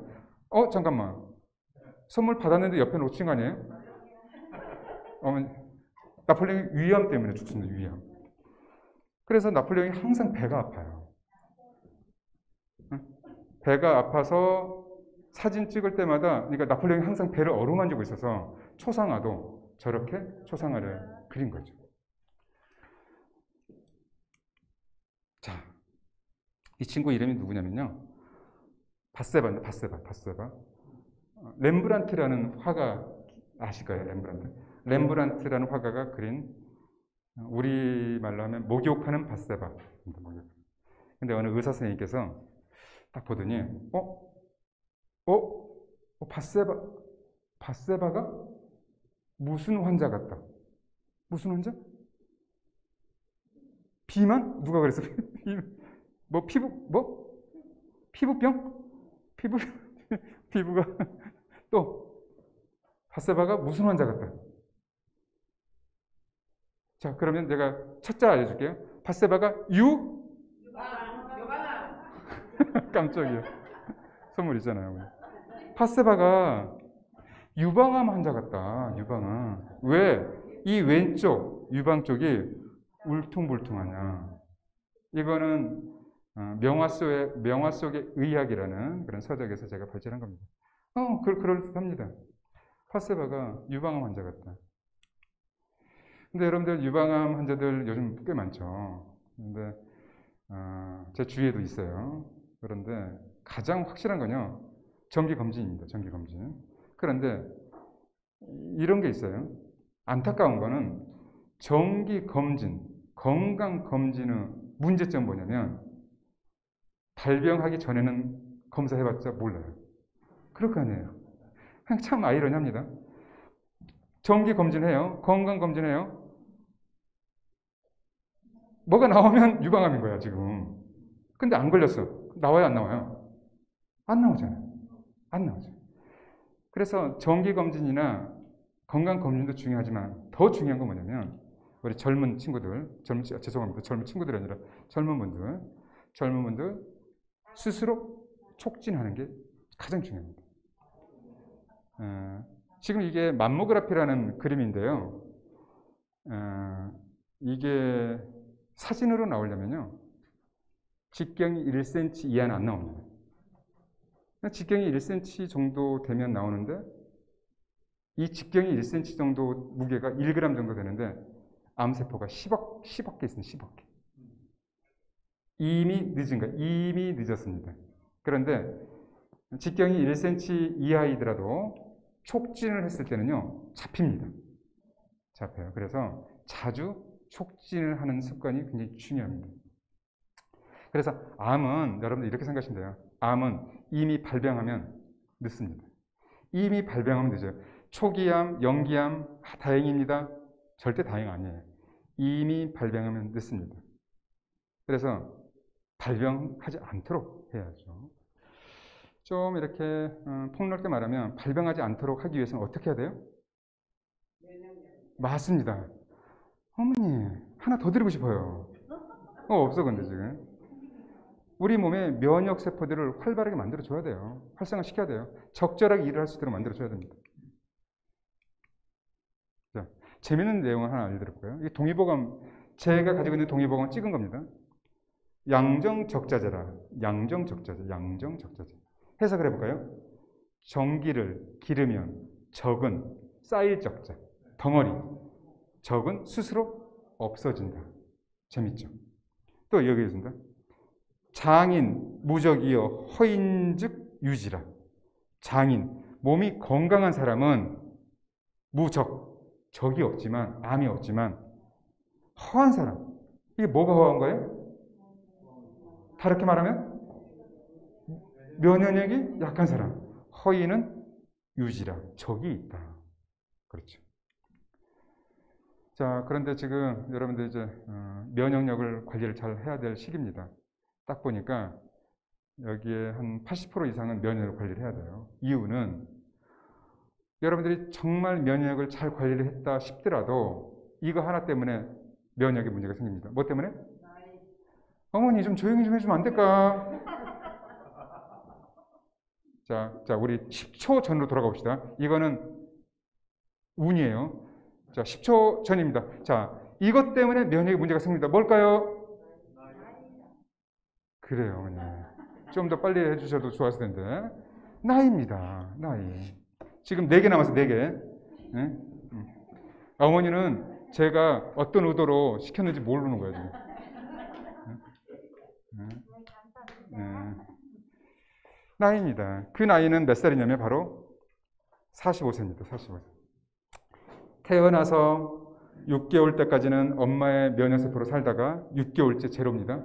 그러다가 점점 올라가요. 만 한 돌 되면 돌잔치 합니다. 아, 네가 드디어 사람이 됐구나. 왜냐면 면역세포를 만들어내요. 12살 정도 되면 정상 성인의 면역력을 획득합니다. 쫙 좋게 이렇게 지내요. 그러다가 몇 살이 되면 떨어져요? 45세. 45세가 되면 면역력이 떨어집니다. 그래서 여러분들이 아, 난 운동도 잘해요. 식이요법도 잘해요. 뭐 이렇게 관리를 잘하고 있어요. 그럼에도 불구하고 지금 평균 나이가 몇 살이에요? 46세네 딱 평균 나이가. 그렇죠? 평균 나이. 어머니들은 지금 면역 관리를 하셔야 됩니다. 네? 자, 그래서 지금 제가 이제 한 20분 정도 남았는데 20분 동안은 그러면 내 몸의 면역력을 관리하기 위해서 어떻게 해야 될까? 지금 이렇게 면역에 관련된 다양한 이야기를 들려드렸는데 어떻게 하면 좋을까? 세 가지를 말씀드리겠습니다. 세 가지. 면역을 깨우는 3보입니다. 첫 번째, 식보, 동보, 신보. 그렇죠? 식보는 건강하게 먹는 거죠. 동보는 적절한 운동을 하는 거고, 신보는 그렇죠. 심보를 잘 써야 돼. 심보. 자, 첫 번째 동보는 간단합니다. 유산소 운동 하시는 거예요. 유산소 운동. 유산소 운동은 산소를 가지고 이제 소모를 시키는 거죠. 그러니까 보통 에어로빅이라고 보통 하잖아요. 에어로빅. 많이 움직이는 거죠. 이렇게 걷는 것도 유산소 운동이고요. 달리는 것도 유산소 운동이고, 약간 숨이 찰 정도로 계속 움직여주고, 그렇게 되면 심폐 기능이 좋아지는 심폐 기능. 심폐 기능이 좋아지면서 혈액순환이 좋아지면서 면역력이 좋아집니다. 그렇죠?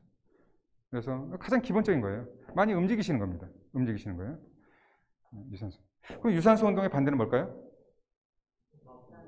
그렇죠. 우리 선생님도 하나 드릴게요. 좀 이따가. 무산소 운동입니다. 무산소 운동. 무산소 운동은 근력 운동입니다. 근력 운동. 근력 운동도 정말 중요합니다. 근력 운동도. 그래서 여러분들이 몸의 근육량에 비례해서 면역력의 차이가 있습니다. 나는 근육량이 너무 없어. 면역력이 좋을 수가 없어요. 여러분들 근육량이 많아. 그러니까 이거죠. 나는 근육은 없고 지방이 많아. 그럼 면역력은 떨어져요. 그런데 나는 몸에 근육량이 많아. 그럼 면역력이 좋을 수밖에 없습니다. 그러면 근육량을 키우기 위해서 뭘 해야 돼요? 운동해야 됩니다. 생활 근력도 중요합니다. 생활 근력. 네. 누구야? 철수야 뭐 좀 가져와라. 며느리야 뭐 좀 가져와라 하지 말고 어머니가 할 수 있는 것들은 직접. 참고로 운동과 노동은 다릅니다. 뇌가 정말 구별을 잘해요. 그러니까 밭일을 막 해. 이것도 근력 운동이 되겠지? 안 됩니다. 잘. 이 희한해요. 그거는 노동으로 생각이 되는지 하고 나면 몸이 더 힘들어지고 그래요. 그런데 운동은 그러니까 이거죠. 제가 생각했을 땐 그래요. 왜 그런 차이가 있을까? 노동은 쉬지 않고 하는 겁니다. 쉬지 않고. 근데 운동은 쉬었다가 그렇죠. 그렇게 하는 거죠. 그리고 여러분들 이것만 볼까요? 제가 환자를 진찰할 때 이 환자의 근육량이 어느 정도 되는지를 확인하는 방법이 있어요. 엄지손가락 여기 보세요. 튀어나온 부위 있죠. 튀어나온 부위. 여기가 단단해야 돼요. 눌러보면 이렇게 하면 잘 모르는데 이렇게 했을 때 모았을 때 툭 튀어나오고 누르면 단단해야 돼. 우리 이렇게 스태프들 보니까 걱정인데 어머니도 지금 말랑말랑거리고 이게 단단해야 돼. 지금 이 부위를 한의학에서 어제 오늘 내일의 어제가 아니라 고기를 닮았다고 해서 어제예요. 폐와 관련된 우리 폐와 관련되어 있는 부위인데 이 부분에 근육량이 많으면 면역력이 좋습니다. 감기도 잘 안 걸려요. 몰랑몰랑해요. 어머 큰일 났네. 몰랑몰랑. 우리 어머니 몰랑몰랑해서 어떡하지? 그래서 여러분들이 잠깐만 왜 나오시지?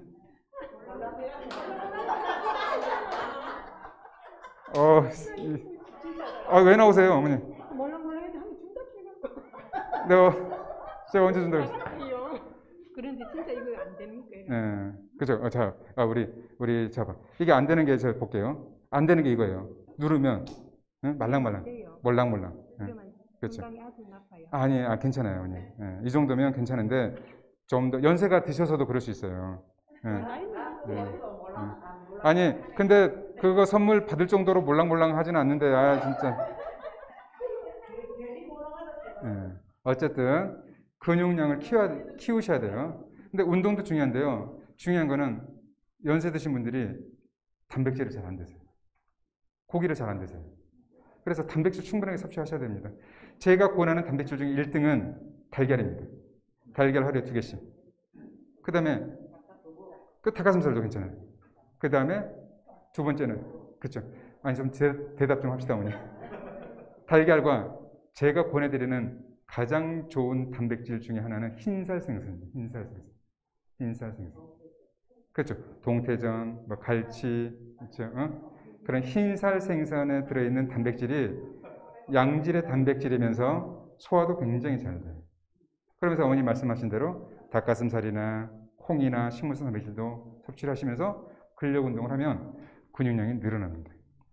여러분들 그 재밌는 거 하나 알려드려요. 중풍 환자들이 팔다리를 못 쓰잖아요. 누워 있어요. 일주일만 지나면 마비가 온 다리, 팔다리 근육이 쫙 빠집니다. 근데 자 누워 있어요. 그럼 이 환자가 일주일 동안 걸었어요, 안 걸었어요? 안 걸어. 누워 있는 상태에서 여기는 마비가 안 왔어요. 여기는 침대 위에서 움직이는 거예요. 근데 여기는 이제 침대 위에서도 마비가 와서 못 움직여. 그런데도 살이 쭉 빠지고 여기는 계속 유지가 돼요. 어떻게든 팔다리를 움직이셔야 돼요. 어떻게든 팔다리를 움직이시려고 노력을 하셔야 됩니다. 그러면서 단백질을 섭취하세요. 그러면 이 단백질이 어디로 가요? 어디로 가? 지금 근육으로 가죠. 근육으로 합니다. 지금 제가 질문할게요. 저 선물 2개 남았는데 진짜 받고 싶다. 손 들어봐요. 진짜. 그리고 또 오케이, 알겠습니다. 네. 지금 2개 남았어요. 2개 보여드릴게요. 2개. 자, 이제 먹는 거 몇 가지만 말씀드릴게요. 제가 여러분들한테 가장 강조해드리고 싶은 것들 중에 하나는 버섯입니다. 버섯 많이 드세요. 버섯. 뭐 많이 먹어요? 버섯 많이 드세요. 버섯에 뭐가 들어있다? 베타글루칸. 베타글루칸이 뭐예요? 생리활성 물질 중에 하나입니다. 버섯. 버섯의 베타글루칸이요. 어떤 작용을 하냐면 활성산소를 제거합니다. 염증도 조절해줘요. 응? 대식세포를 활성화시킵니다. 대식세포. 우리 몸에 들어있는 곰팡이나 바이러스나 세균들을 대식세포가 잡아먹어요. 이 대식세포를 활성화시켜줍니다. 바이러스나 세균의 감염을 방지합니다. 감기도 잘 안 걸려요. 응? 실제로 그렇습니다. 항암 작용이 있어요. 베타글루칸이 암세포를 제거하지 않지만 베타글루칸이 우리 몸속에 들어오면 면역세포들이 활성화되면서 이 면역세포가 암세포를 제거하는 능력이 좋아집니다. 어떤 성분이 그렇다? 베타글루칸이 그렇다. 콜레스테롤 수치, 간기능 활성화, 상처 회복, 피로 회복에 도움이 된다는 연구 논문이 많습니다. 그런데 안타깝게도 이 베타글루칸이 버섯에 어디에 들어있다? 자, 여기서 이제 질문 나갑니다. 저는 식물입니까? 동물입니까? 동물. 서 있습니다. 이렇게. 동물인 제가 서 있어요. 동물인 제가 이렇게 서 있을 수 있는 이유는 뭘까요? 뭐 때문에 서 있을 수 있어요? 아니야. 뭐 때문에 서 있을 수 있어요? 뼈. 아무래도 어머니는 강의 자료 봤어. 골격 때문에. 동물은 뼈 때문에 서 있을 수 있습니다. 자, 여러분들 밖에 보세요. 밖에. 나무가 있습니다. 나무가 서 있어요? 누워 있어요? 근데 나무에 뼈가 있어요? 없어요? 뿌리가 있어? 자, 질문 나갑니다. 나무는 뼈가 없는데도 서 있어요? 식물이에요? 식물이 뼈가 없는데도 서 있을 수 있는 이유는 뭘까요? 아니죠? 뭐 때문에? 자, 힌트 드립니다. 세자입니다. 세로 시작돼요. 세포 뭐 때문에? 아니야. 세포 뭐? 아니야. 세자라고 바보 어머니. 세자. 세포 뭐? 아니야. 세포 아니야, 세포막 아니고. 세포 뭐? 세포 이거. 세포 뭐? 누구? 세포 뭐? 세포벽 누구예요? 세포병 누구예요? 맞아. 저기서 먼저 나온 것 같은데? 우리 젊은 친구. 세포벽. 맞습니다. 세포벽. 아니, 박수 칠 정도는. 아니, 왜 박수를 치고 그래요? 박수 칠 정도가 아니라니까. 식물은 세포벽 때문에 서 있을 수 있어요. 그런데 제가 왜 이걸 강조드리냐? 세포벽이 얼마나 질기길래 도대체 식물을 서 있을 수 있게 할까죠? 그런데 안타깝게도 베타글루칸이 어디에 들어있다? 세포벽에 들어있어요. 그런데 아까 우리 섬유질이라고 말씀하셨잖아요, 선생님이. 사람은 안타깝게도 섬유질을 소화를 못 시켜요. 근데 세포벽은 아주 질긴 큐틴질로 되어 있습니다. 일반 섬유질도 그렇지만 이 세포벽은 아예 소화가 안 돼요. 그러면 여러분들이 베타글루칸을 섭취하기 위해서 버섯을 제 아무리 먹어도 흡수가 돼야 안 돼? 안 돼요. 그럼 어떻게 해요? 어떻게 할 거예요? 어떻게 했으면 좋겠어요? 뭐요? 볶아 먹어요? 고아 먹어? 꼬아 먹어? 어떻게 해? 구워 먹어? 가루 내세요. 가루를 내서 세포벽을 찢어야 돼요. 그렇게 해야 세포벽 속에는 베타글루칸을 고스란히, 그러니까 이거예요. 베타글루칸은 고분자입니다. 덩어리가 커요. 섭취를 해도 소화가 잘 안 돼. 그래 또 흡수율도 떨어져. 그러니까 이거죠. 버섯을 섭취를 해요. 이거는 더더욱 안 되지. 버섯을 일단 갈아. 생버섯 믹서로 갈아. 버섯을 말려서 믹서로 갈아. 가루내. 그러면 세포벽이 다 찢어졌죠. 어쨌든 베타글루칸은 덩치가 커서 소화 흡수가 잘 안 되지만 이미 세포벽을 찢어놨기 때문에 그나마 흡수율이 높아지는 거죠. 그래서 여러분들이 버섯을 통해서 건강을 좀 챙겨보겠다 그러면 갈지 않으면 의미가 없습니다. 의미 없어요. 그러면 어떤 버섯을 먹는 게 좋을까요? 자, 질문입니다. 어떤 버섯? 가장 싼 버섯. 가장 싼 버섯을 자주, 많이, 지속적으로, 골고루. 시중에 보면 상황버섯, 차가버섯, 100만원, 200만원, 의미 있다 없다? 있지만 그럴 필요 없다. 마트 가서 오늘 나온 버섯 싱싱한 것들 골라서 먹자. 그런데 이제 가족들이 그래요. 버섯 향은 나는데 버섯 먹는 것 같지가 않네? 막 뭐라 그래. 그러면 가루로 내서 요리를 했잖아요. 그러면 생버섯 위에 몇 개 올려줘. 그러면 돼요. 그러니까 가루 내서 국에도 넣고 샐러드에도 넣고 그렇죠. 미숫가루처럼 해서 드셔도 되고. 참고로 버섯은 생버섯은 안 드시는 게 좋습니다. 생버섯. 버섯은 생으로 먹는 거 아니에요. 생으로 먹는 버섯들이 있다고들 하지만 버섯은 곰팡입니다. 버섯은 곰팡이에요.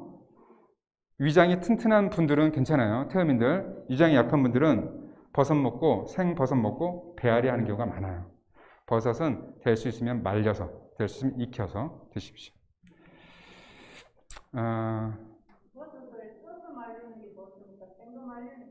생으로 말리셔도 돼요. 근데 이제 잘 안 마르잖아. 그럴 때는 한번 데쳐서 말리셔도 좋습니다. 지금 시간이 좀 남았어요. 자, 재밌네. 재밌어졌죠, 갑자기. 지금 선물은 우리 선생님 잠깐만 하나 남았는데 아니 누구를 이거를 줘야 된다고 생각하면 재미가 없잖아요, 그죠? 그래서 제가 어머니 저랑 가위가위 보세요. 가위가위보. 내가 이기면 달라 그랬더니 자, 두 번째 강황입니다. 강황. 자, 뭐요? 강황. 많죠. 주위에 강황 많습니다. 강황. 제가 여러분들의 면역력을 높이기 위해서 두 번째 식품으로 강황을 소개합니다.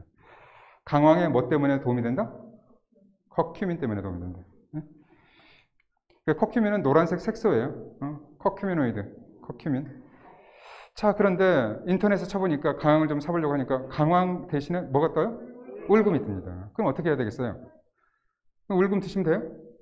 되죠. 돼요. 괜찮아요. 그런데 과거에는 이런 게 있었어요. 울금 치면 울금 해놓고 가로 해놓고 강황. 그렇죠? 그리고 또 이런 게 있어요. 진도상 강황. 뭐 그런 인터넷에 그런 내용이 있습니다. 제가 과거에 어떤 뭐 프로그램 하면서 막 제작진하고 엄청 싸웠어요. 진도에서 이제 울금이 이렇게 소개되는 거예요. 이 방송에. 근데 거기서 방송에서는 강황으로 소개를 하고 싶은가 봐요. 근데 이 사람은 진도에서 이걸 재배한 거예요. 국내에서 재배된 건 뭐다? 울금입니다. 국내에는 강황이 있다 없다? 없습니다. 이거를 정리를 해야 돼요. 이미 정리가 됐고 정리가 되고 있어요. 네? 그러면 강황은 어디 거다? 인도 겁니다. 한국에서 구할 수 있는 강황은 100% 인도산입니다. 그리고 가루가 된 것들로 유통이 돼요. 그런데 여러분들이 생강처럼 뭉탱이로 구할 수 있는 뿌리, 그건 100% 뭐다? 울금입니다. 울금. 그런데 강황 대신에 울금을 섭취해도 됩니다. 왜? 과가 같아요. 뭘로 같아? 강황과 울금의 엄마가 누구다? 누가 그랬어? 와, 선물 다 받으세요. 엄마가 같아요. 생강입니다. 괜찮아요. 그런데 차이가 있습니다. 강황은 성질이 좀 따뜻해요. 그렇죠? 성질은 따뜻합니다. 울금은 성질이 좀 냉해요. 이게 왜 이런 차이가 생겼냐면, 이게 이제 일본 쪽으로 먼저 강황이 넘어갑니다. 근데 강황을 심었는데 안 자라. 대체작물로 일본에서 많이 심은 게 울금입니다. 한국도 마찬가지입니다. 강황이 잘 안 자라요. 대체작물로 심은 게 울금입니다. 울금. 그런데 울금에도 강황이 들어있는 커큐민이 들어있어요. 섭취하셔도 됩니다. 그런데 양이 차이가 많이 납니다. 그렇죠? 제가 국내에 계신 이렇게 울금 재배하시는 그렇게 선생님들한테 뭐라 그러는 게 아니에요. 근데 이것도 울금을 강황이라고 우길 필요가 없어요. 울금도 많이 드셔도 돼. 울금에도 항산화작용, 소염작용, 항암작용 연구들이 되게 많아요. 그러니까 이 울금이 가지고 있는 자체의 특징이 있어요. 근데 이제 제가 말씀드리고 싶은 건 이겁니다. 많은 한의사들이 강황은 성질이 따뜻하고 울금은 성질이 서늘하다. 이제 체질 이야기를 드리고 싶은 거야. 그러면 한국에 이렇게 울금이 많은데 울금을 어떻게 먹으면 도움이 될까? 특히 몸이 찬 사람들. 어떻게 먹으면 될까요? 뭐와 같이 먹으면 될까? 꿀? 뭐? 뭐라고? 엄마가 누구라고? 생강! 선물 있죠? 가위가위보 주세요. 제가 어머니는 서울에 가서 보내드릴게. 애기 있을 때는 받아야 되는데. 보내드릴게. 생강입니다. 3시 때까지 안 나오시면 안 드립니다. 하나, 둘. 생강입니다. 생강은 성질이 따뜻해요. 그래서 여러분들 울금 드실 때 나는 몸이 좀 차다. 그러면 생강 가루랑 같이 드시면 됩니다. 무슨 소리 아시겠습니까? 자, 재밌는 게 아까 제가 균형이라고 했죠. 균형. 정말 재밌는 게 강황이나 울금의 커큐민은요. 면역 반응들이 막 활발하게 있을 때는 진정을 시켜주고요. 면역 반응이 억제가 돼 있을 때는 좀 활성화시켜주는 조절 작용이 있어요. 우리 몸에 조절 T세포라고 있는데 많은 연구 결과 이 커큐민이 우리 몸의 조절 T세포를 활성화시켜주는 작용을 합니다. 활성화시켜줘. 그러면 우리 몸의 면역 반응들을 균형을 잡아준다고 합니다. 강황 좋습니다. 이거 완전 재밌는 거 있는데 안타깝네. 넘어가겠습니다. 자, 이것도 홍삼도 아까 말씀드렸죠. 홍삼도 인삼으로 만든 거예요. 그래서 홍삼도 몸이 좀 찬 사람들, 냉한 사람들에게 잘 맞고 또 염증 반응이 심한 분들은 대신 홍삼을 좀 줄이고 몸이 전기가 허하다라고 판단될 때는 홍삼을 좀 적극적으로 섭취를 하시고 그러시면 됩니다. 넘어갈게요. 그냥 홍삼은 많이들 하시니까. 그리고 이게 인삼 뿌리 있죠. 인삼의 꼭지. 그걸 보통 이제 뇌에 들어가는데 노두가 맞습니다. 원래 노두에 노두. 이제 제가 방송에서 인삼 꼭지는 노두입니다. 이렇게 하고 방송이 됐어. 네? 그렇죠. 그 말을 해드리려고. 삐졌네요. 어머니 좀 뺏어갖고. 네, 드릴게. 어떻게 드릴지 고민이네.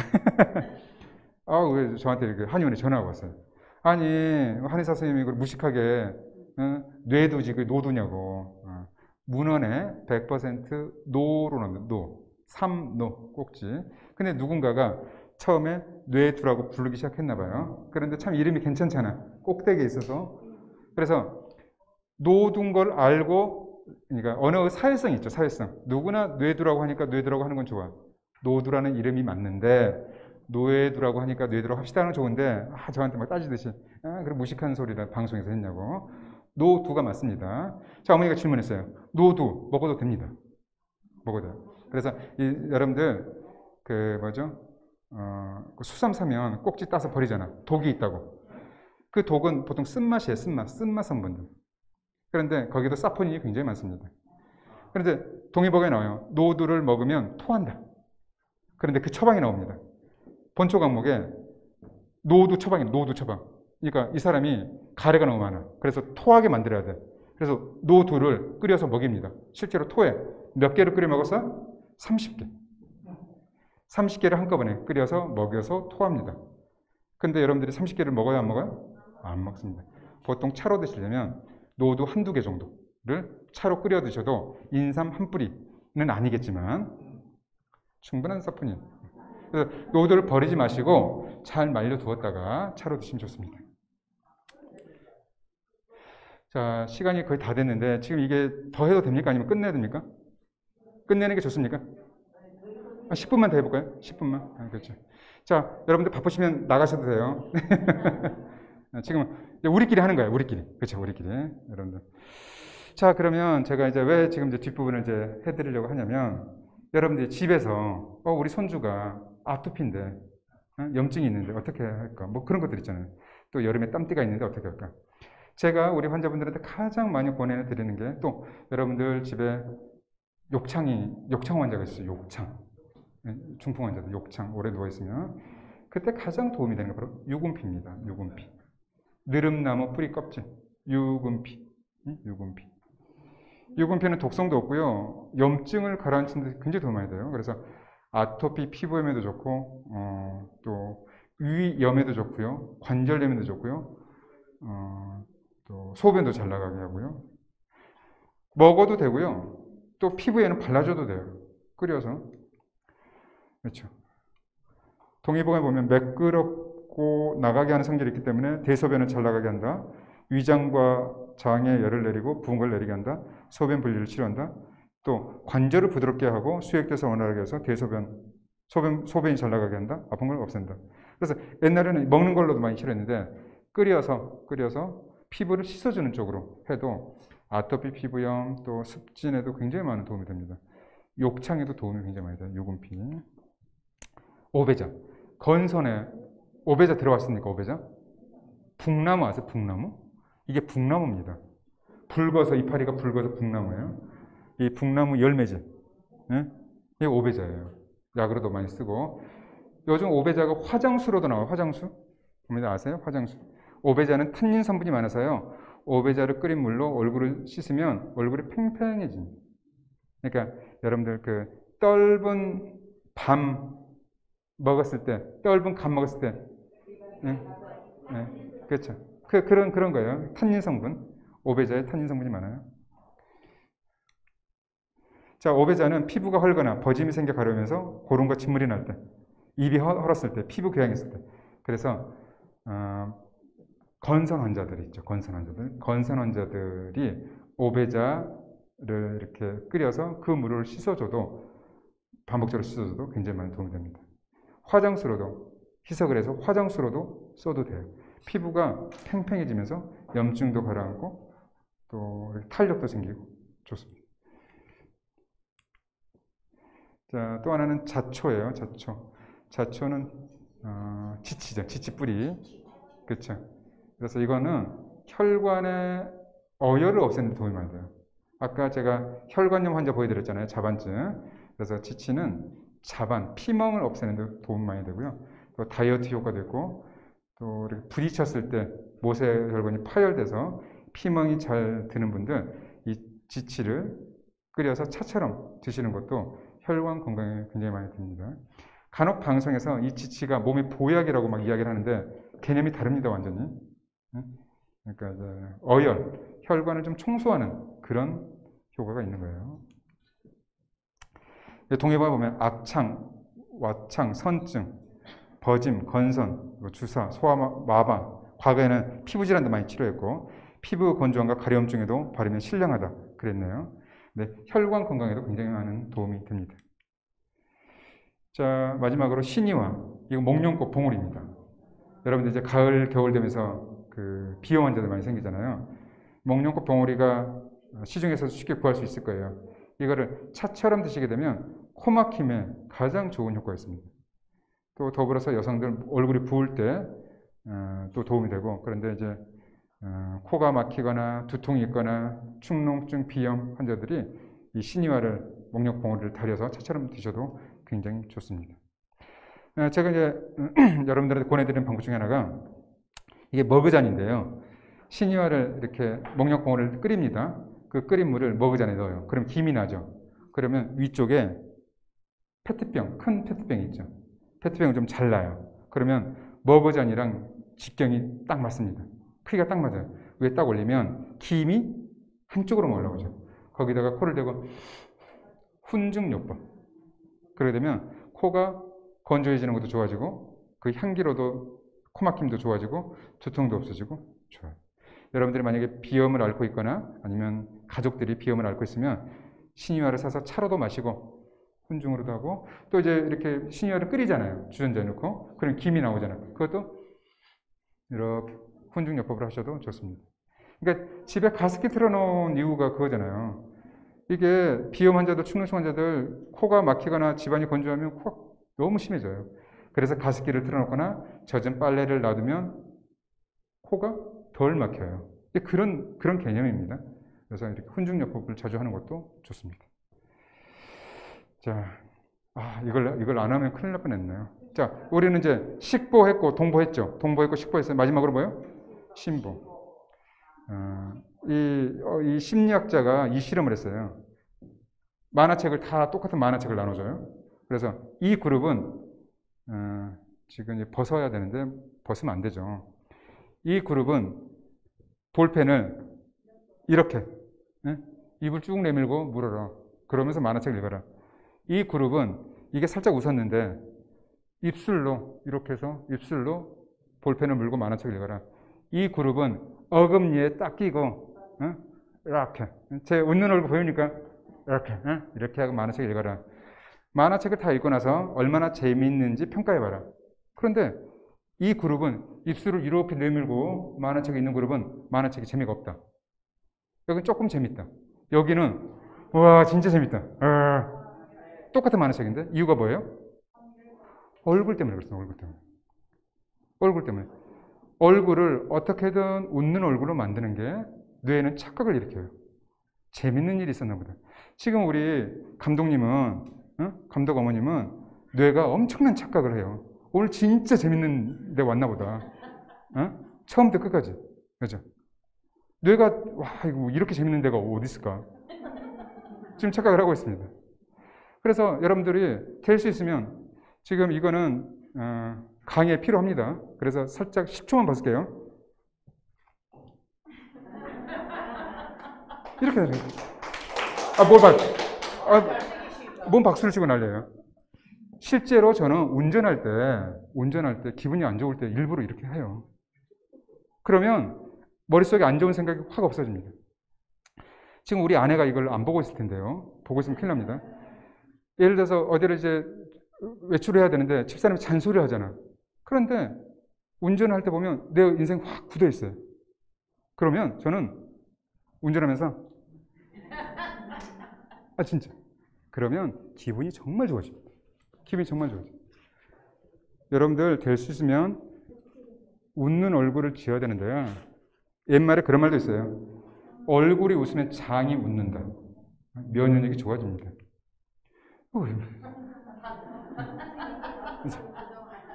제가 좋아하는 분들이세요. 세발주름이죠, 세발주름. 그렇죠? 눈까지 웃어요, 눈까지. 이게 정말 좋은 일이 있어서 딱 찍은 것 같아요? 절대 아니에요. 자, 나 우습게 찍어. 나 우습게 지금 이제 사진 찍어야 돼요. 우습게 찍어. 근데 얼굴 보면 어때요?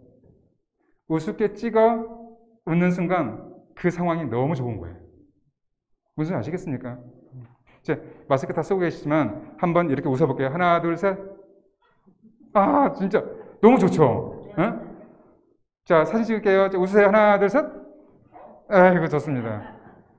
자주 웃는 얼굴을 만드셔야 돼요. 자, 마지막 장입니다. 지금 여러분들이 외출을 해야 되는데 비가 내립니다. 비 오네? 그래서 이렇게 장에서 우산을 이렇게 꺼내서 딱 나가서 나가자 우산을 딱 펼쳤는데 우산이 찢어졌네? 어떻게 해요, 그럼? 비를 맞게 되죠. 지금 내리는 비를 우리 몸을 병들게 하는 세균이나 바이러스 문제점이라고 하면 여러분이 방금 펼친 우산은 면역력입니다. 면역력. 그런데 지금 비가 내려요. 그런데 우산을 펼쳤는데 우산살이 부러져 있고 우산이 찢어졌으면 이미 늦었어요. 우산은 밖에 비가 안 오고 날씨가 화창할 때 한번 펴봐야 됩니다. 그래서 그때 어디가 찢어졌는지 어디가 부러졌는지 수리를 해놔야 막상 비가 왔을 때 안심하고 외출할 수 있어요. 그래서 면역력은 비를 막아주는 우산입니다. 지금 여러분들 보니까 건강하신 것 같고 앞으로도 건강하실 것 같은데 지금 다시 한번 여러분들의 우산을 펼쳐서 어디가 수리를 해야 될지 잘 살펴서 앞으로도 건강하게 잘 지내시기 바랍니다. 10분 초과했네. 죄송하고 또 다음에 또 기회가 되면 뵙도록 하고 질문을 받고 싶은데 어떻게 하지? 시간 관계상 질문은 한 분만 받겠습니다. 한 분만. 가장 먼저 질문하시면 딱 한 분만. 네, 어머니. 이거 흑기로 했는데요. 네. 어떻게 해야 돼요? 정말 어머니 대단하십니다. 단 한 번의 질문을 그렇게 허비하시다니. 빈속에 물 없이 꼭꼭 씹어서 드시다 보면 녹아요. 그거를. 네. 어머니 안타깝습니다. 마지막 질문 이렇게. 그래. 네, 그래. 그러면 궁금한 거 있으면 제 한의원 이름도 이렇게 그 관계자들한테 여쭤보면 있으니까 한의원에 전화하셔도 되고 이렇게 그럼 언제라도 이렇게 답변을 해드리도록 하겠습니다. 제가 대구를 자주 와요. 강의하러 자주 오니까 또 다음 기회에 또 뵈면 그때 수성구 종합사회복지관 종합사회복지관에서 이렇게 강의 들었다고 하시면 반갑게 인사하고 그렇게 하겠습니다. 경청해 주셔서 감사하고 건강하시기 바랍니다. 감사합니다.